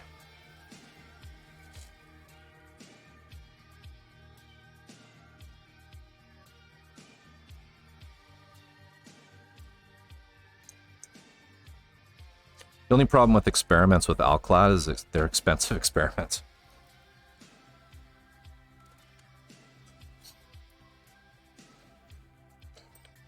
Kind of. Because the only issue with the Alclad paints, right, is they're pre-thinned. So sure, you're getting a bottle that's the same size as like a bottle of Tamiya or something, but you're, with a bottle of Tamiya paints, you're really getting twice that size, right? Because you're putting in half thinner. Not so with these, right? Let's just clean any dust off of it. I'm not using a primer on this, so it'll be a little bit light. Hopefully it works okay.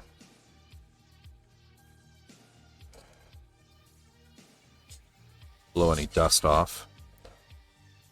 A bit more.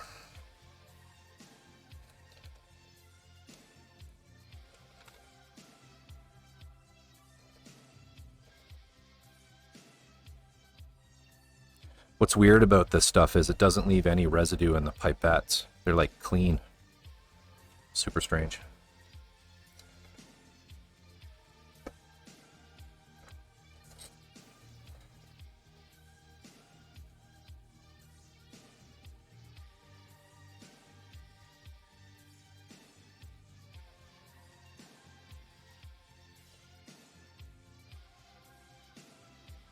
Get a little more on there, I think.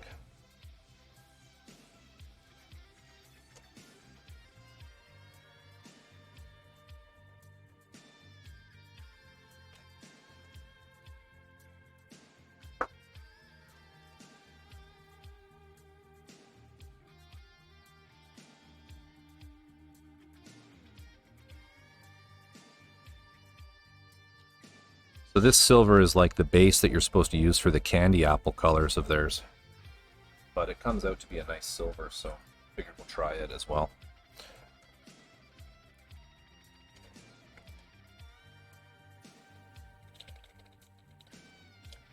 Now I thought I had the actual chrome from Alclad, but I only have black chrome.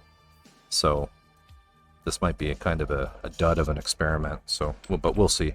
I think if you put on a fair bit of the black chrome, you can bring it up to the same level of shininess.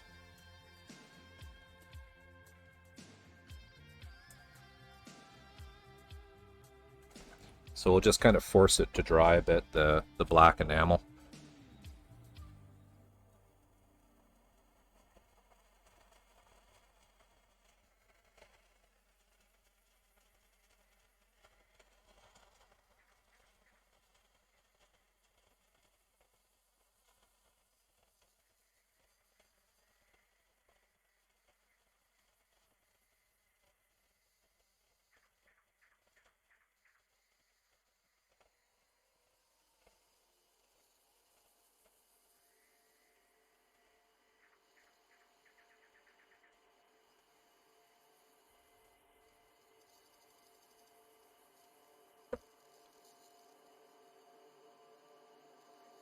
Pretty hard, so let's try. So, where is it here? Black chrome.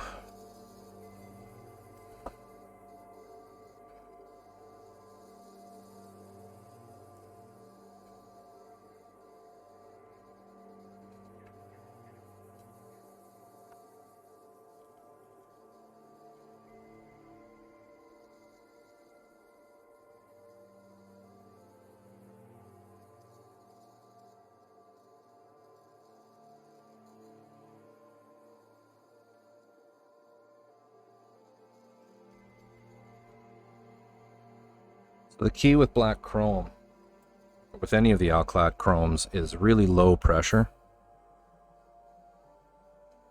and hardly any actual aperture.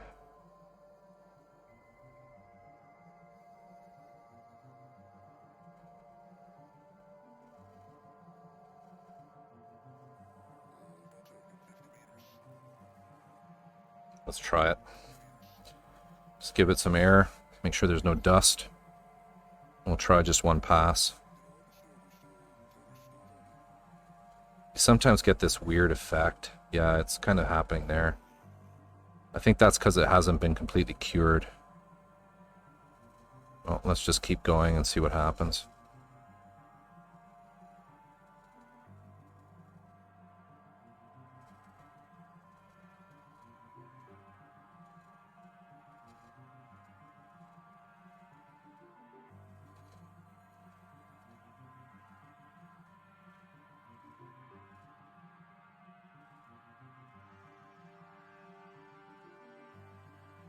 I don't know if this is going to work, Etchy. I don't think this paint is, I don't think it's shiny enough, the black chrome.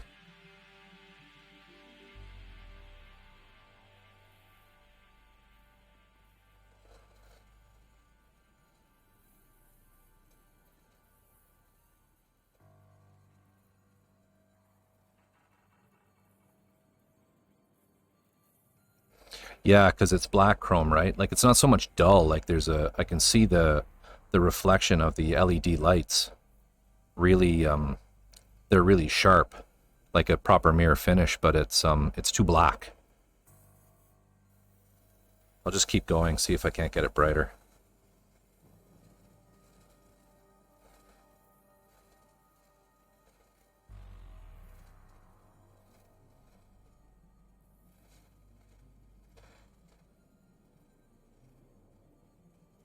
That's all of it. So let's come back over here.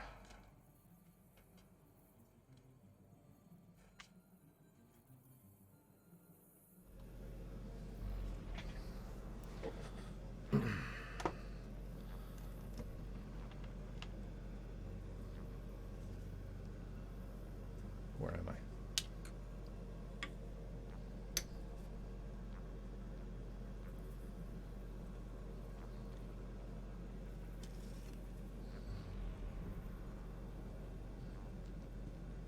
Come on. I mean, it's a pretty cool color.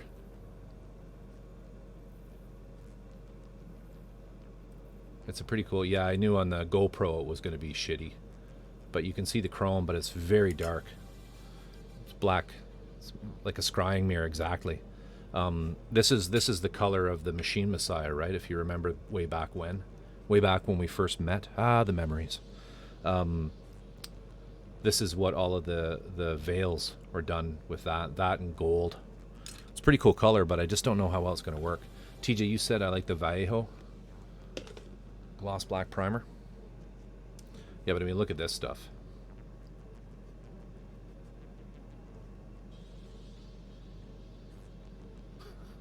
Isn't that crazy? It's so cool. It's so easy to get that too, just like paint it heavy.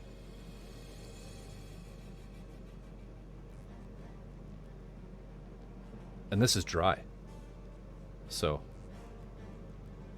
definitely if you're just looking for like, vinyl, that's the stuff right there.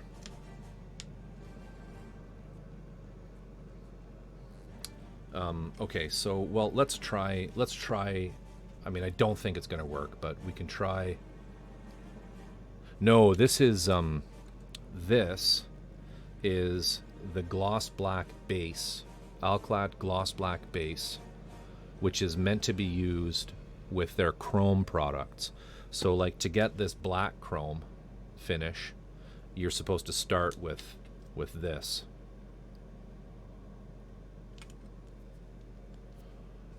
This is the candy base, so might be interesting to see what the gold's going to look like here. Yeah, the Alclad products are, because they're lacquers, they need to go by surface, so I would imagine they'd be difficult to import. Even here in Canada, they're hard to find at a lot of places. Like I have to mail order them from Toronto.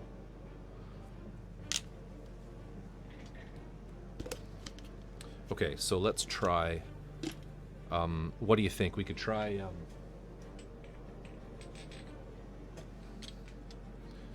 We could try. I don't know, like the.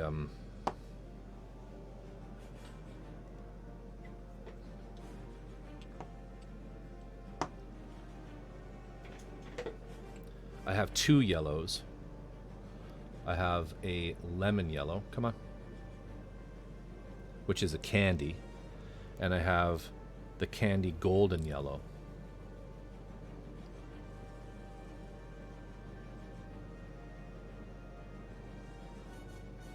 Probably golden yellow is going to be the warmer of the two. Yeah, let's do that.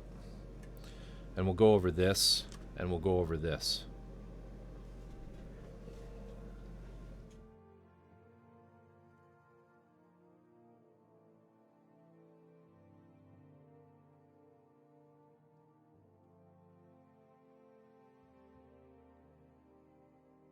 And if this is a complete disaster, I've already scratched that. It's because I didn't use a primer. I'll just buy some of the Malto, and I'll hit the hobby shop and get some of the transparent Tamiya paints.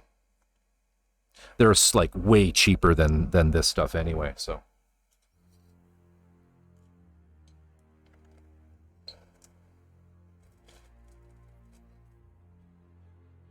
I don't think I have to shake these, but I might as well.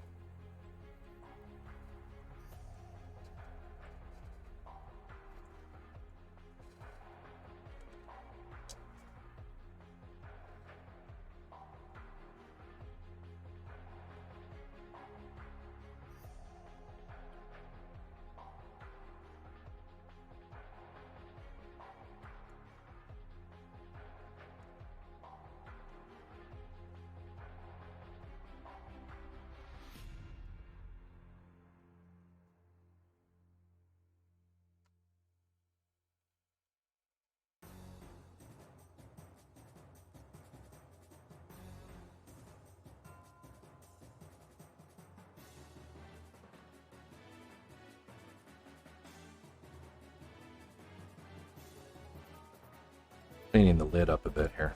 All right. So like all of the Alclad products, you don't need any thinners. And we'll just go with, they suggest just really light coats and wait 5 minutes, and then a light coat and wait 5 minutes. You guys might not even be able to see the changes in this.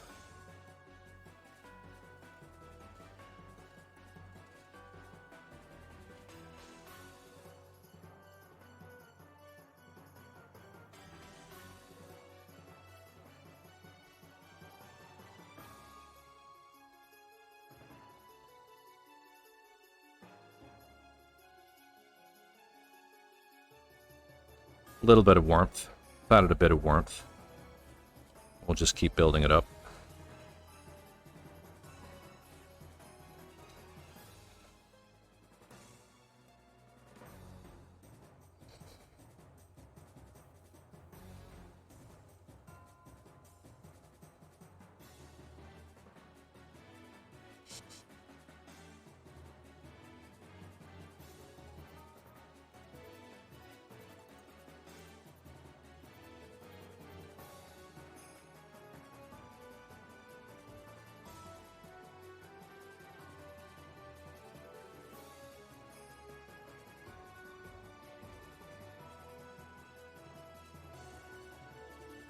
I need a better camera in here.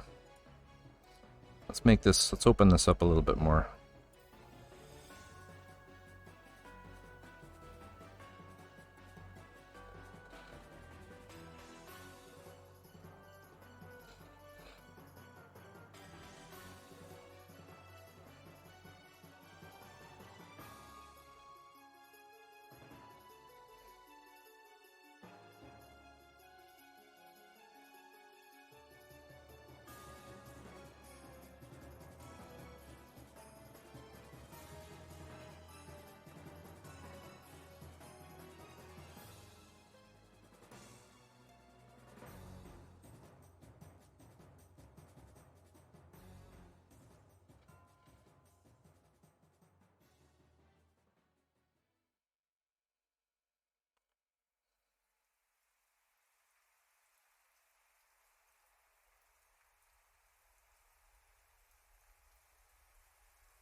Yeah, I definitely don't think it's going to work on this one.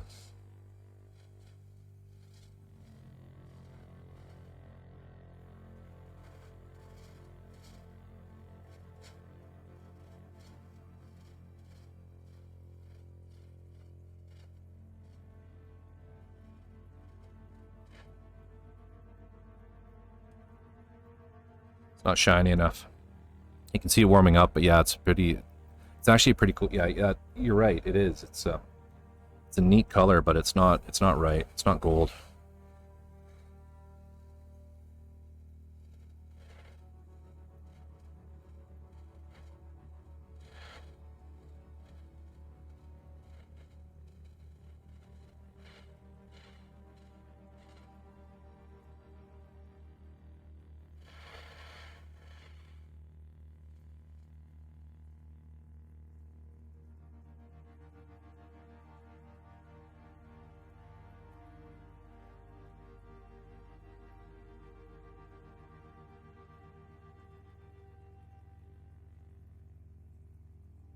Dreamcatcher, thanks for dropping in. Take care, my friend.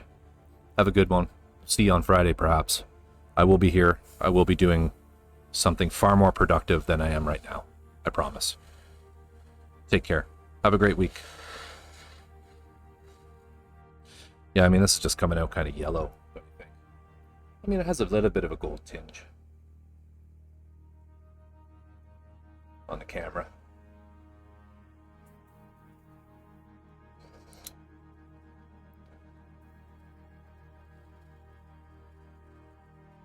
Let's just really give it.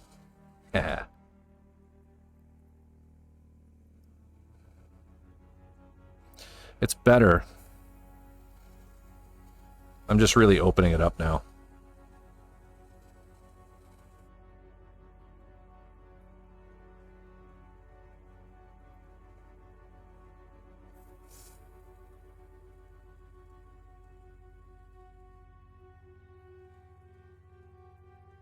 Ooh, that's not bad.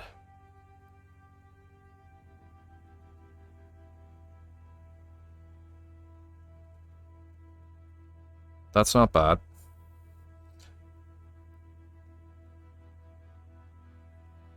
I mean, it's a little hazier because I decided to kind of accelerate the process a bit. But that's pretty good. We'll do one more.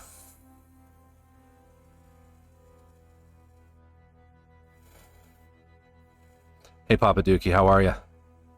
We're just experimenting on trying to find the perfect gold. Yeah, so check that out. Let's put that under this camera.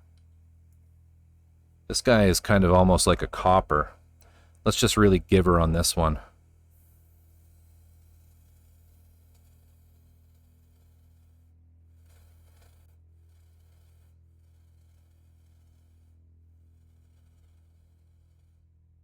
Oh, it's such a weird effect. Such a weird effect.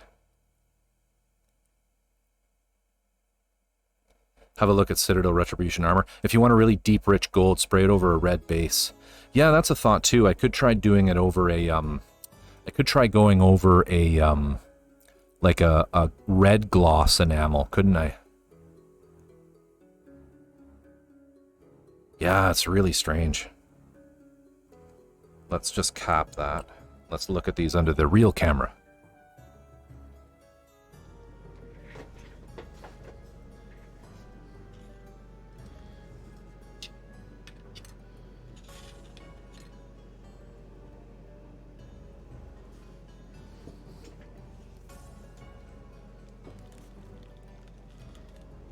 This is really weird. There's like a really hot, like in person, there's a really hot specular, but the, you know, the side detail, like the shadow detail is black. And this, yeah, this is surprisingly good, isn't it? That is surprisingly decent. Like, I'm wondering, I can't do it right now because I need to wait for these to truly dry. But what I'll do is I'll put a coat of aqua gloss on that later tonight, which is a product from Alclad that's a gloss product, which basically gives you a finish like a mirror finish. So Papa, this is actually where did I put it? It's not really even a gold. It's I've put the bottle down somewhere.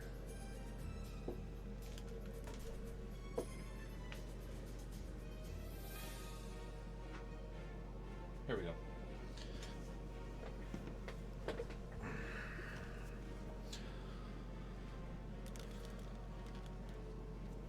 So it is the Alclad silver, bright silver candy base.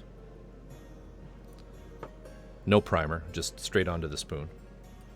With the candy golden yellow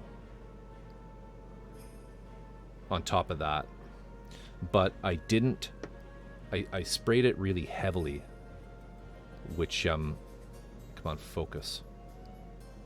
Which kind of makes it, like with the candy bases from Alclad, there's a definite technique to how you apply it to get the candy effect. I didn't follow any of that at all, so it ended up being quite like it's quite granular and matte.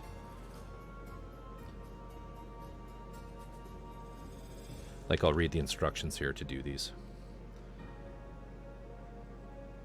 So to get actual candy finish out of this, shake thoroughly before use. Do not thin. So, high pressure. So that's probably why it's grainy. Is that I went with low pressure. I messed that up myself. So one light coat at 20 to 25 psi. Then you're supposed to wait 5 minutes and apply further coats with 5 minutes between each, and you gradually build it up, which leaves you with a super glossy finish. Have you tried using any of the lacquers from SMS? I've been using them for a while now, and I'm loving them. I've been wanting to, Papa Dookie, but they are they're hard to find in Canada, and I just haven't had the time or energy to you know, go to the website, pick out a big order, and ship them from there. I believe there is an American supplier, though, isn't there? I'm not sure where you're located or where you get them from, but I know like TJ and Four Dads who are on my stream frequently. They're Australian and have them readily available. But I'm quite liking that. That's actually not bad. It'll be really interesting to see what that looks like with the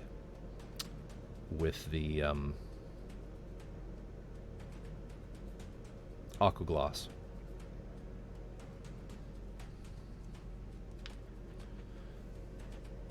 Yeah, see, that's the thing. That's the thing, right? They're lacquers, so they're difficult to transport. US Gundam Store has them. Yeah, definitely. I'll do that later, though, because it's 9 o'clock and I need to start winding things down. But the aqua gloss can't be applied until it's kind of cured, so I'll put it in the little oven and cure that, and figure that out. And then maybe it'd be worth doing a mix. Like I also have candy orange. So I could try a little ratio, right?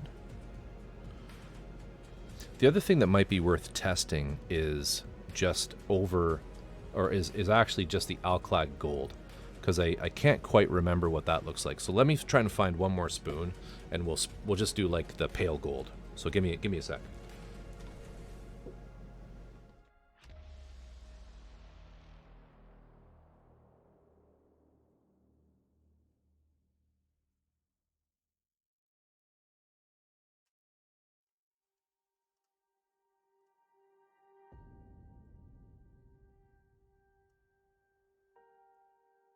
That one.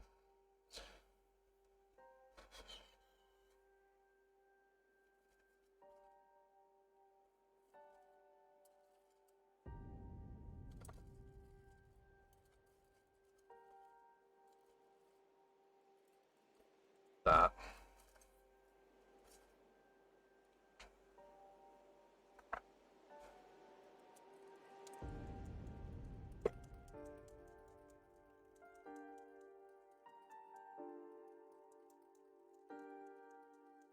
I don't have any red primer, or I would try that, Papaduki.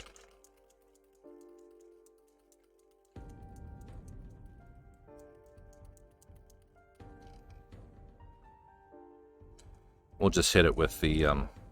Surfacer.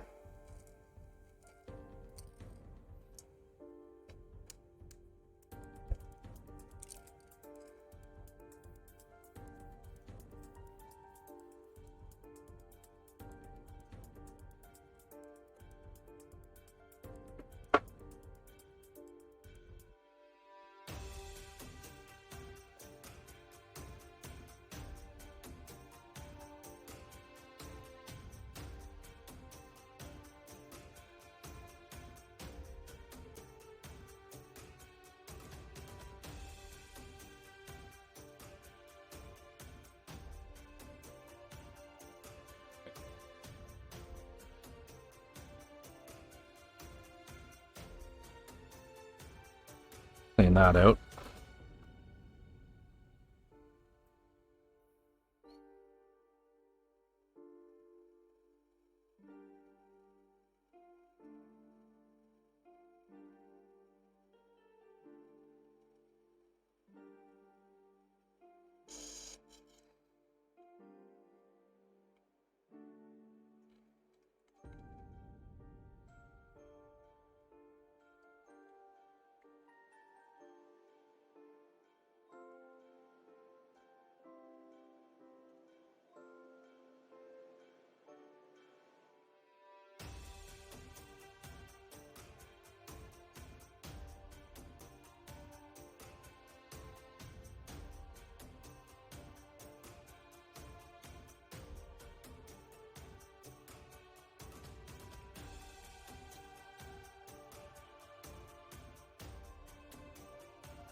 So I wonder if with this gold, instead of just going with this, maybe I should try painting this with a bit of a red first.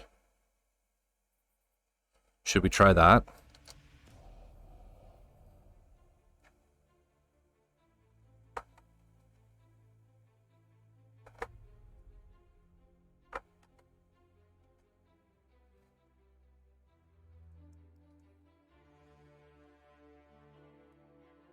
Like I'm thinking, let's put a base coat of red and then paint the gold over that. Do you think that would work well? I should have time to try that.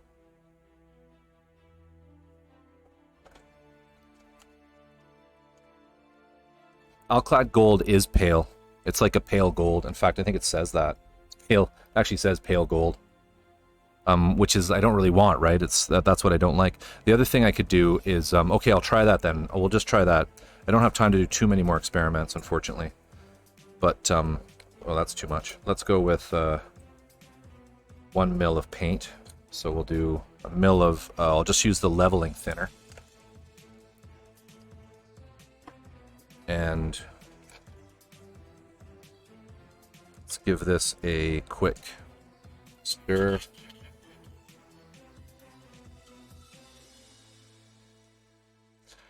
And I just grabbed character red.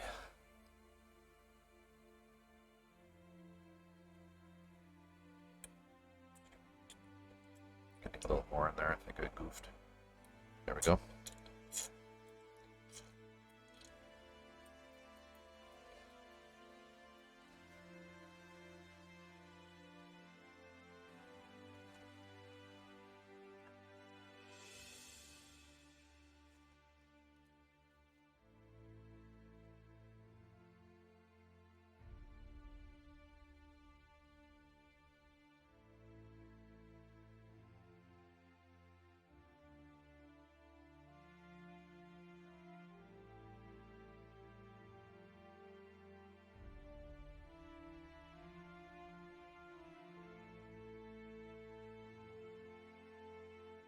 Yeah.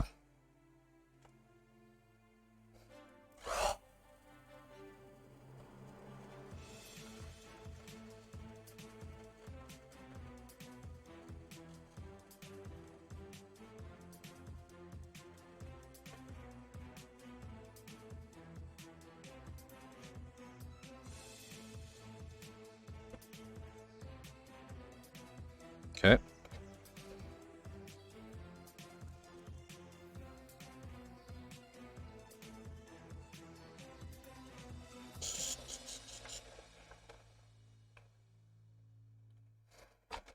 Clean this out.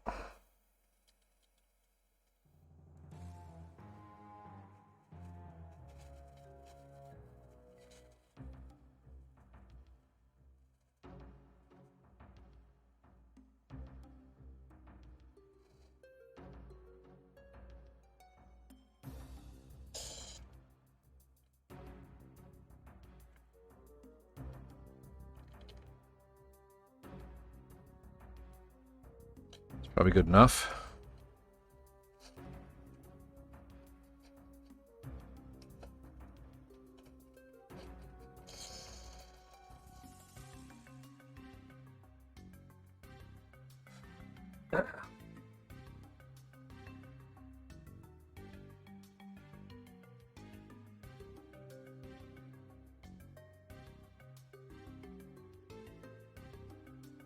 Get the gold.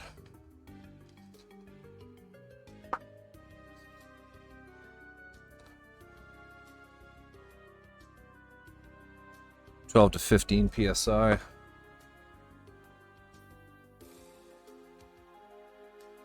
That's what we're on.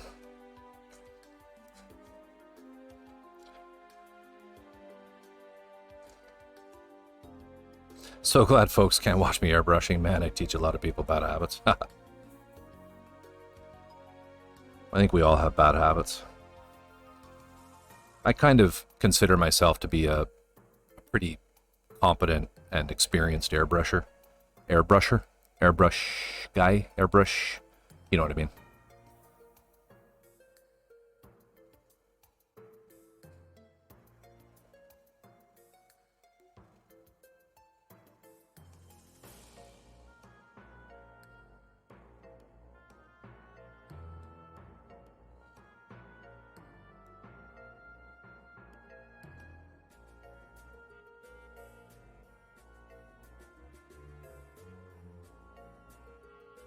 I should have masked the spoon and left half of it gray.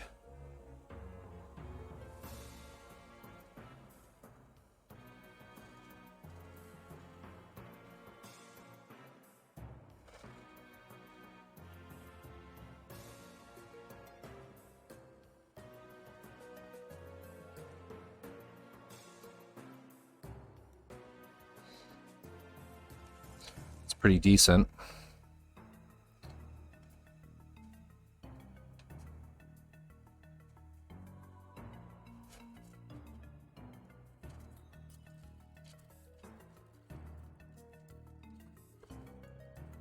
I actually don't have any unpainted spoons left.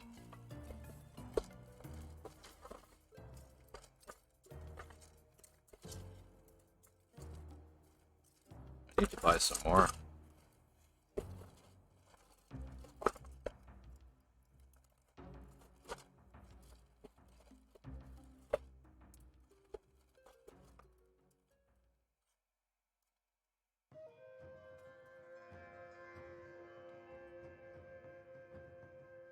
Have some from the silverware drawer. Let's just try one over straight primer.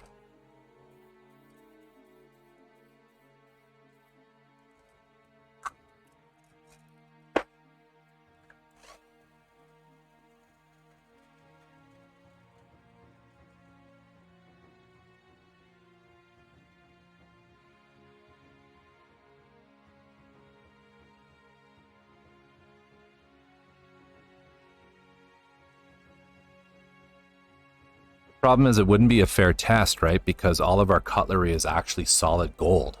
So it would already look like what I want. In fact, I'm trying to achieve the look of my cutlery. That's what we're trying to get here, right?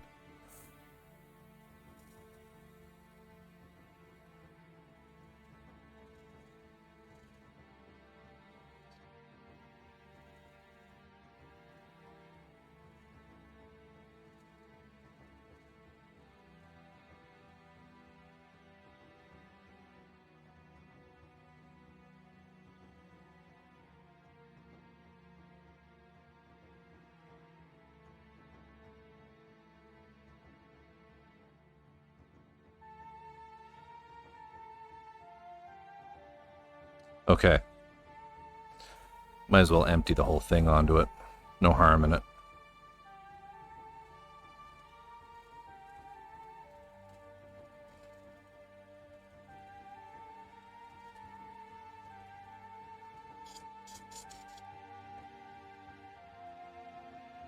I don't see much difference, to be honest, guys, just at a glance. But we'll look under the real camera.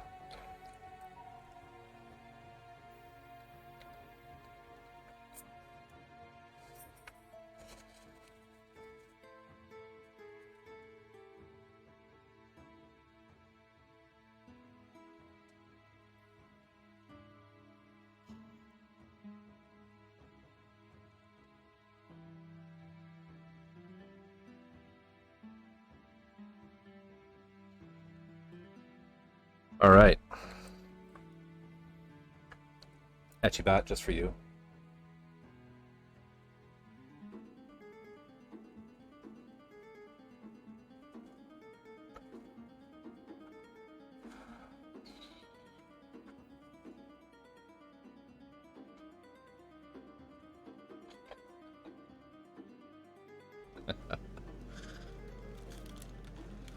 Okay, so I'm really liking this. I'm liking this. This to me is right. Like that's the kind of gold, right? That and I've got this on the screen just above me here. Okay. You two are shameless. It's not me and Etchibat, it's Etchibat and my airbrush. That's where the real love affair lies, TJ. So that and that, right?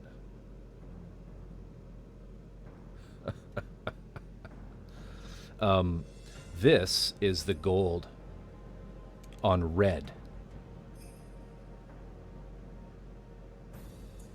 And I would say, like, looking at my screen and the spoon, it's pretty color accurate. You know, with metallics, you get into these weird things with gamuts.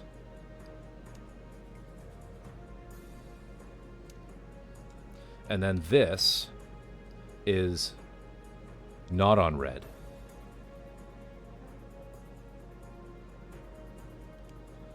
And I mean, it's subtle in person, but you can see it more on the screen. Like here, I'll mix them up, and you tell me which is on red.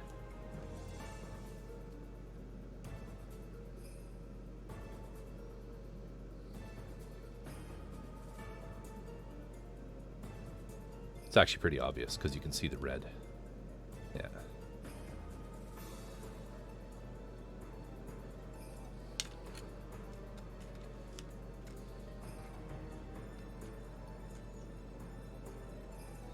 Yeah, so I don't know. I think that's pretty damn good, isn't it?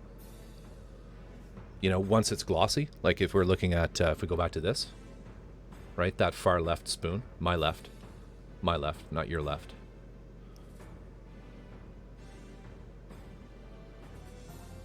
Yeah, and I'll do that this evening once it's had some time to, you know, off gas and cure properly.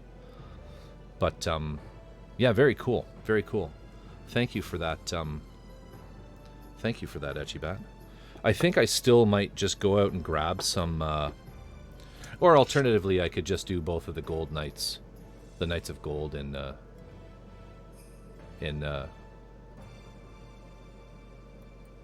cat suit black. There it focused.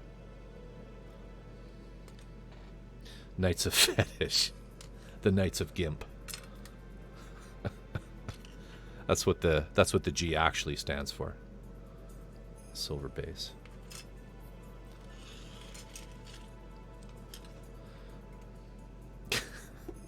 You know, the other night when I was putting together my when I was messing about with the what is it? The big LED Mirage. I was thinking, should I give him heels? I mean, I've seen, correct me if I'm wrong, like, you and Drift probably know more about the eccentricities of the canon of what is 5-star stories, but did the LED Mirage Knights not have heels? Were they not healed mechs? And I thought of this last night, and I just haven't gone to actually look. I mean, I could look myself. I just thought you might know off the top of your head.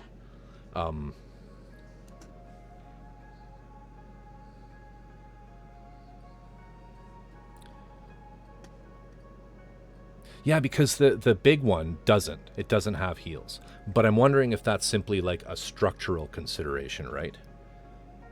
Like, I'm wondering if that's, well, what the hell's that? Why am I off screen? Another thing to fix. But maybe they prefer practical shoes. There's nothing practical about any of the mecha in 5-star stories. Nothing. Yeah, like, I'm wondering if they did that because they knew that, like, you know, a 3-foot tall statue is going to be a wee bit tippy on heels. Yeah. Well, it's got the stabilizer spike, but it's still, you know, it's still like that. It's this piece instead of a heel, right? What have you got here?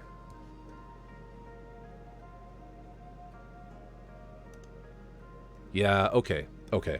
So I'm not going crazy. So if we do this. Yeah, so definitely not heels. Okay. So I don't feel so bad then. I don't feel so bad thinking I was going to have to, like, not kit bash, but scratch build in a change to that. Well, I'm glad you found that. Thank you. I didn't realize too. Well, you know what it is? I think what it is, Etchybat, is the lower half of the LED Mirage Knights are almost the same. Like, the style of the feet and the legs is very, very, very similar to the Knight of Gold, except the Knight of Gold does have heels, and I think that's what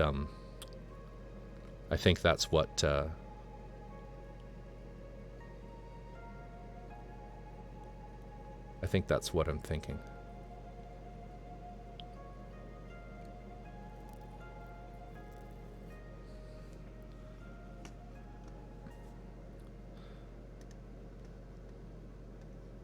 Yeah.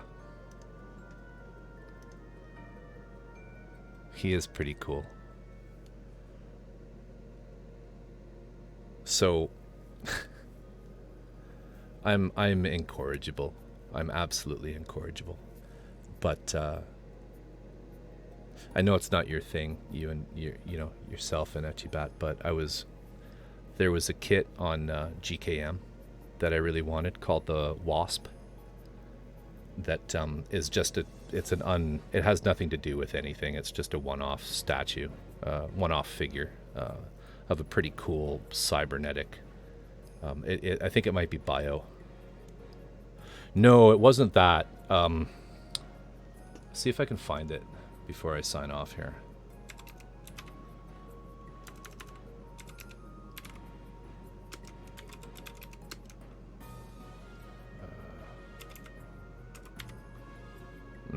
Hold up.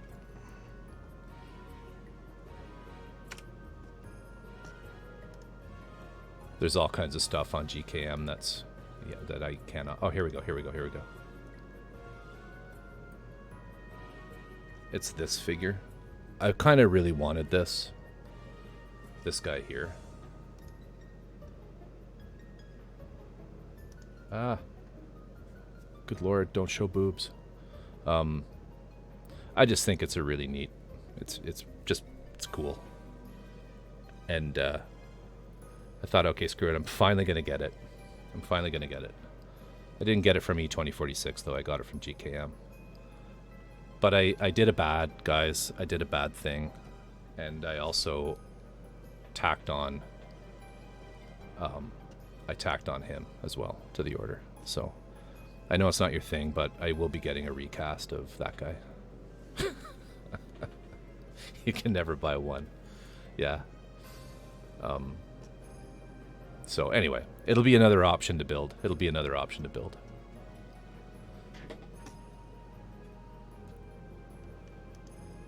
But yeah, both of those, I just thought, oh, fuck it. Because I love the style. I love this one as well.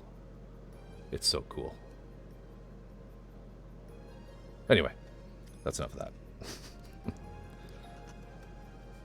So, hey, you know, in a way, if you're looking to get one eventually, watching me build it, even though it's a recast, it'll be a good indicator of what you're in for, right? With the OG version, the properly documented, properly licensed OG version. Anyway, good fun.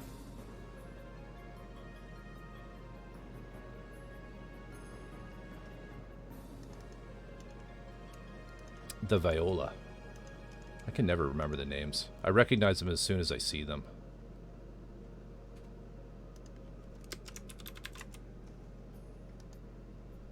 Oh yeah, yeah.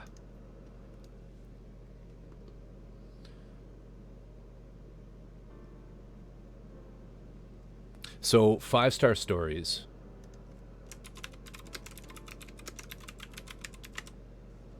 Oops.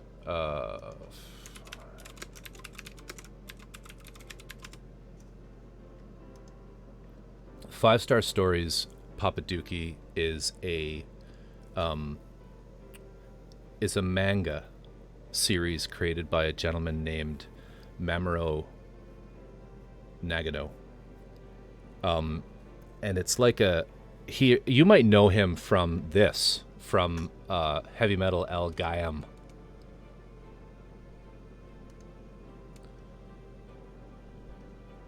This guy here, he did all of the art. Well, he did a lot of it. I don't know if he did all of it, but he did a lot of the mecha design for El Gayam. And he created his own story, and it's like the most ridiculously awesome space opera type mecha thing. All of it takes mecha design to an area that's like the antithesis of the big chunky Gundams. It's very they're very the mecha are very like long and slender, almost effeminate, and are really stylish. And pretty ridiculous, to be honest with you, but in a very cool way. It's the upskirt mech. But it's a manga. There is a movie available that is published in or it's been dubbed as well as subbed. And maybe we'll be doing a watch party of that eventually. I don't know where things are at with D-Shen and that, but if he's unwilling to do it, we'll maybe do it on our Discord, or we'll figure something out eventually for that, because it's so good.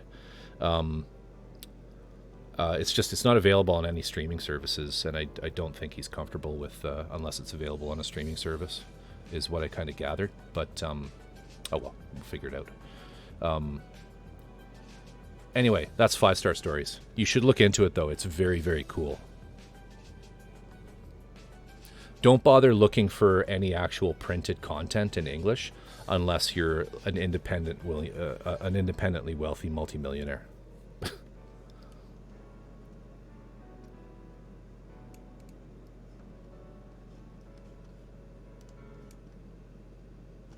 All right.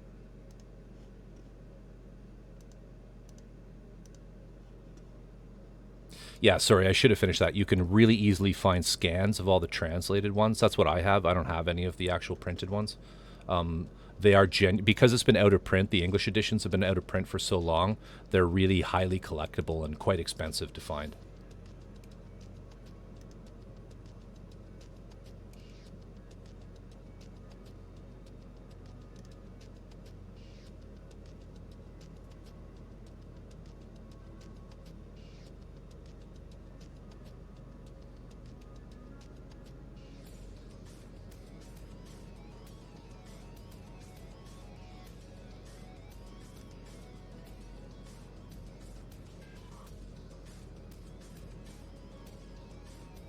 Yay for internet ripoffs. Cheers and bonsai.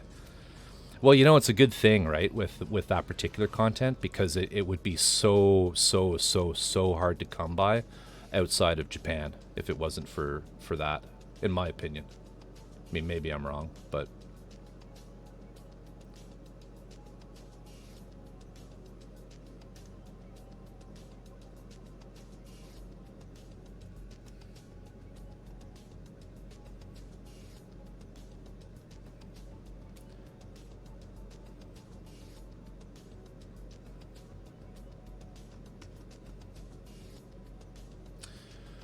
All right, folks, I think that's going to be it for me tonight. How many people are in here? 7? It's probably not worth. It's probably not worth doing a raid. 1, 2, 3, 4, 5. Yeah. I mean, I don't know. We could cut if you want. Do you guys have any preferences? Or I'll be back on Friday night. We'll actually get some real work done, not just goofing around. And White Wolf, I will follow up and look into those shipping costs for you, for sure. I think it's just to switch things up a little bit.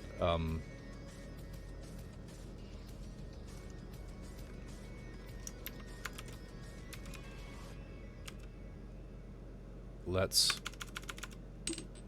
raid into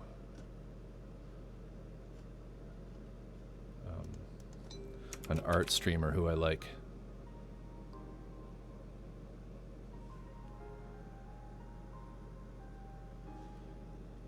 If that's all right with you guys.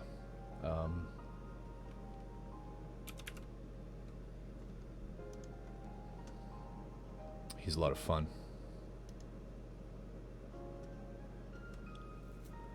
But yeah, stick around for that, and take care. I will be back on Friday, so we'll see you guys all then. Hopefully, maybe even some more of you. But yeah, have a good one, and enjoy the rest of the week. We'll see you guys around. Bye.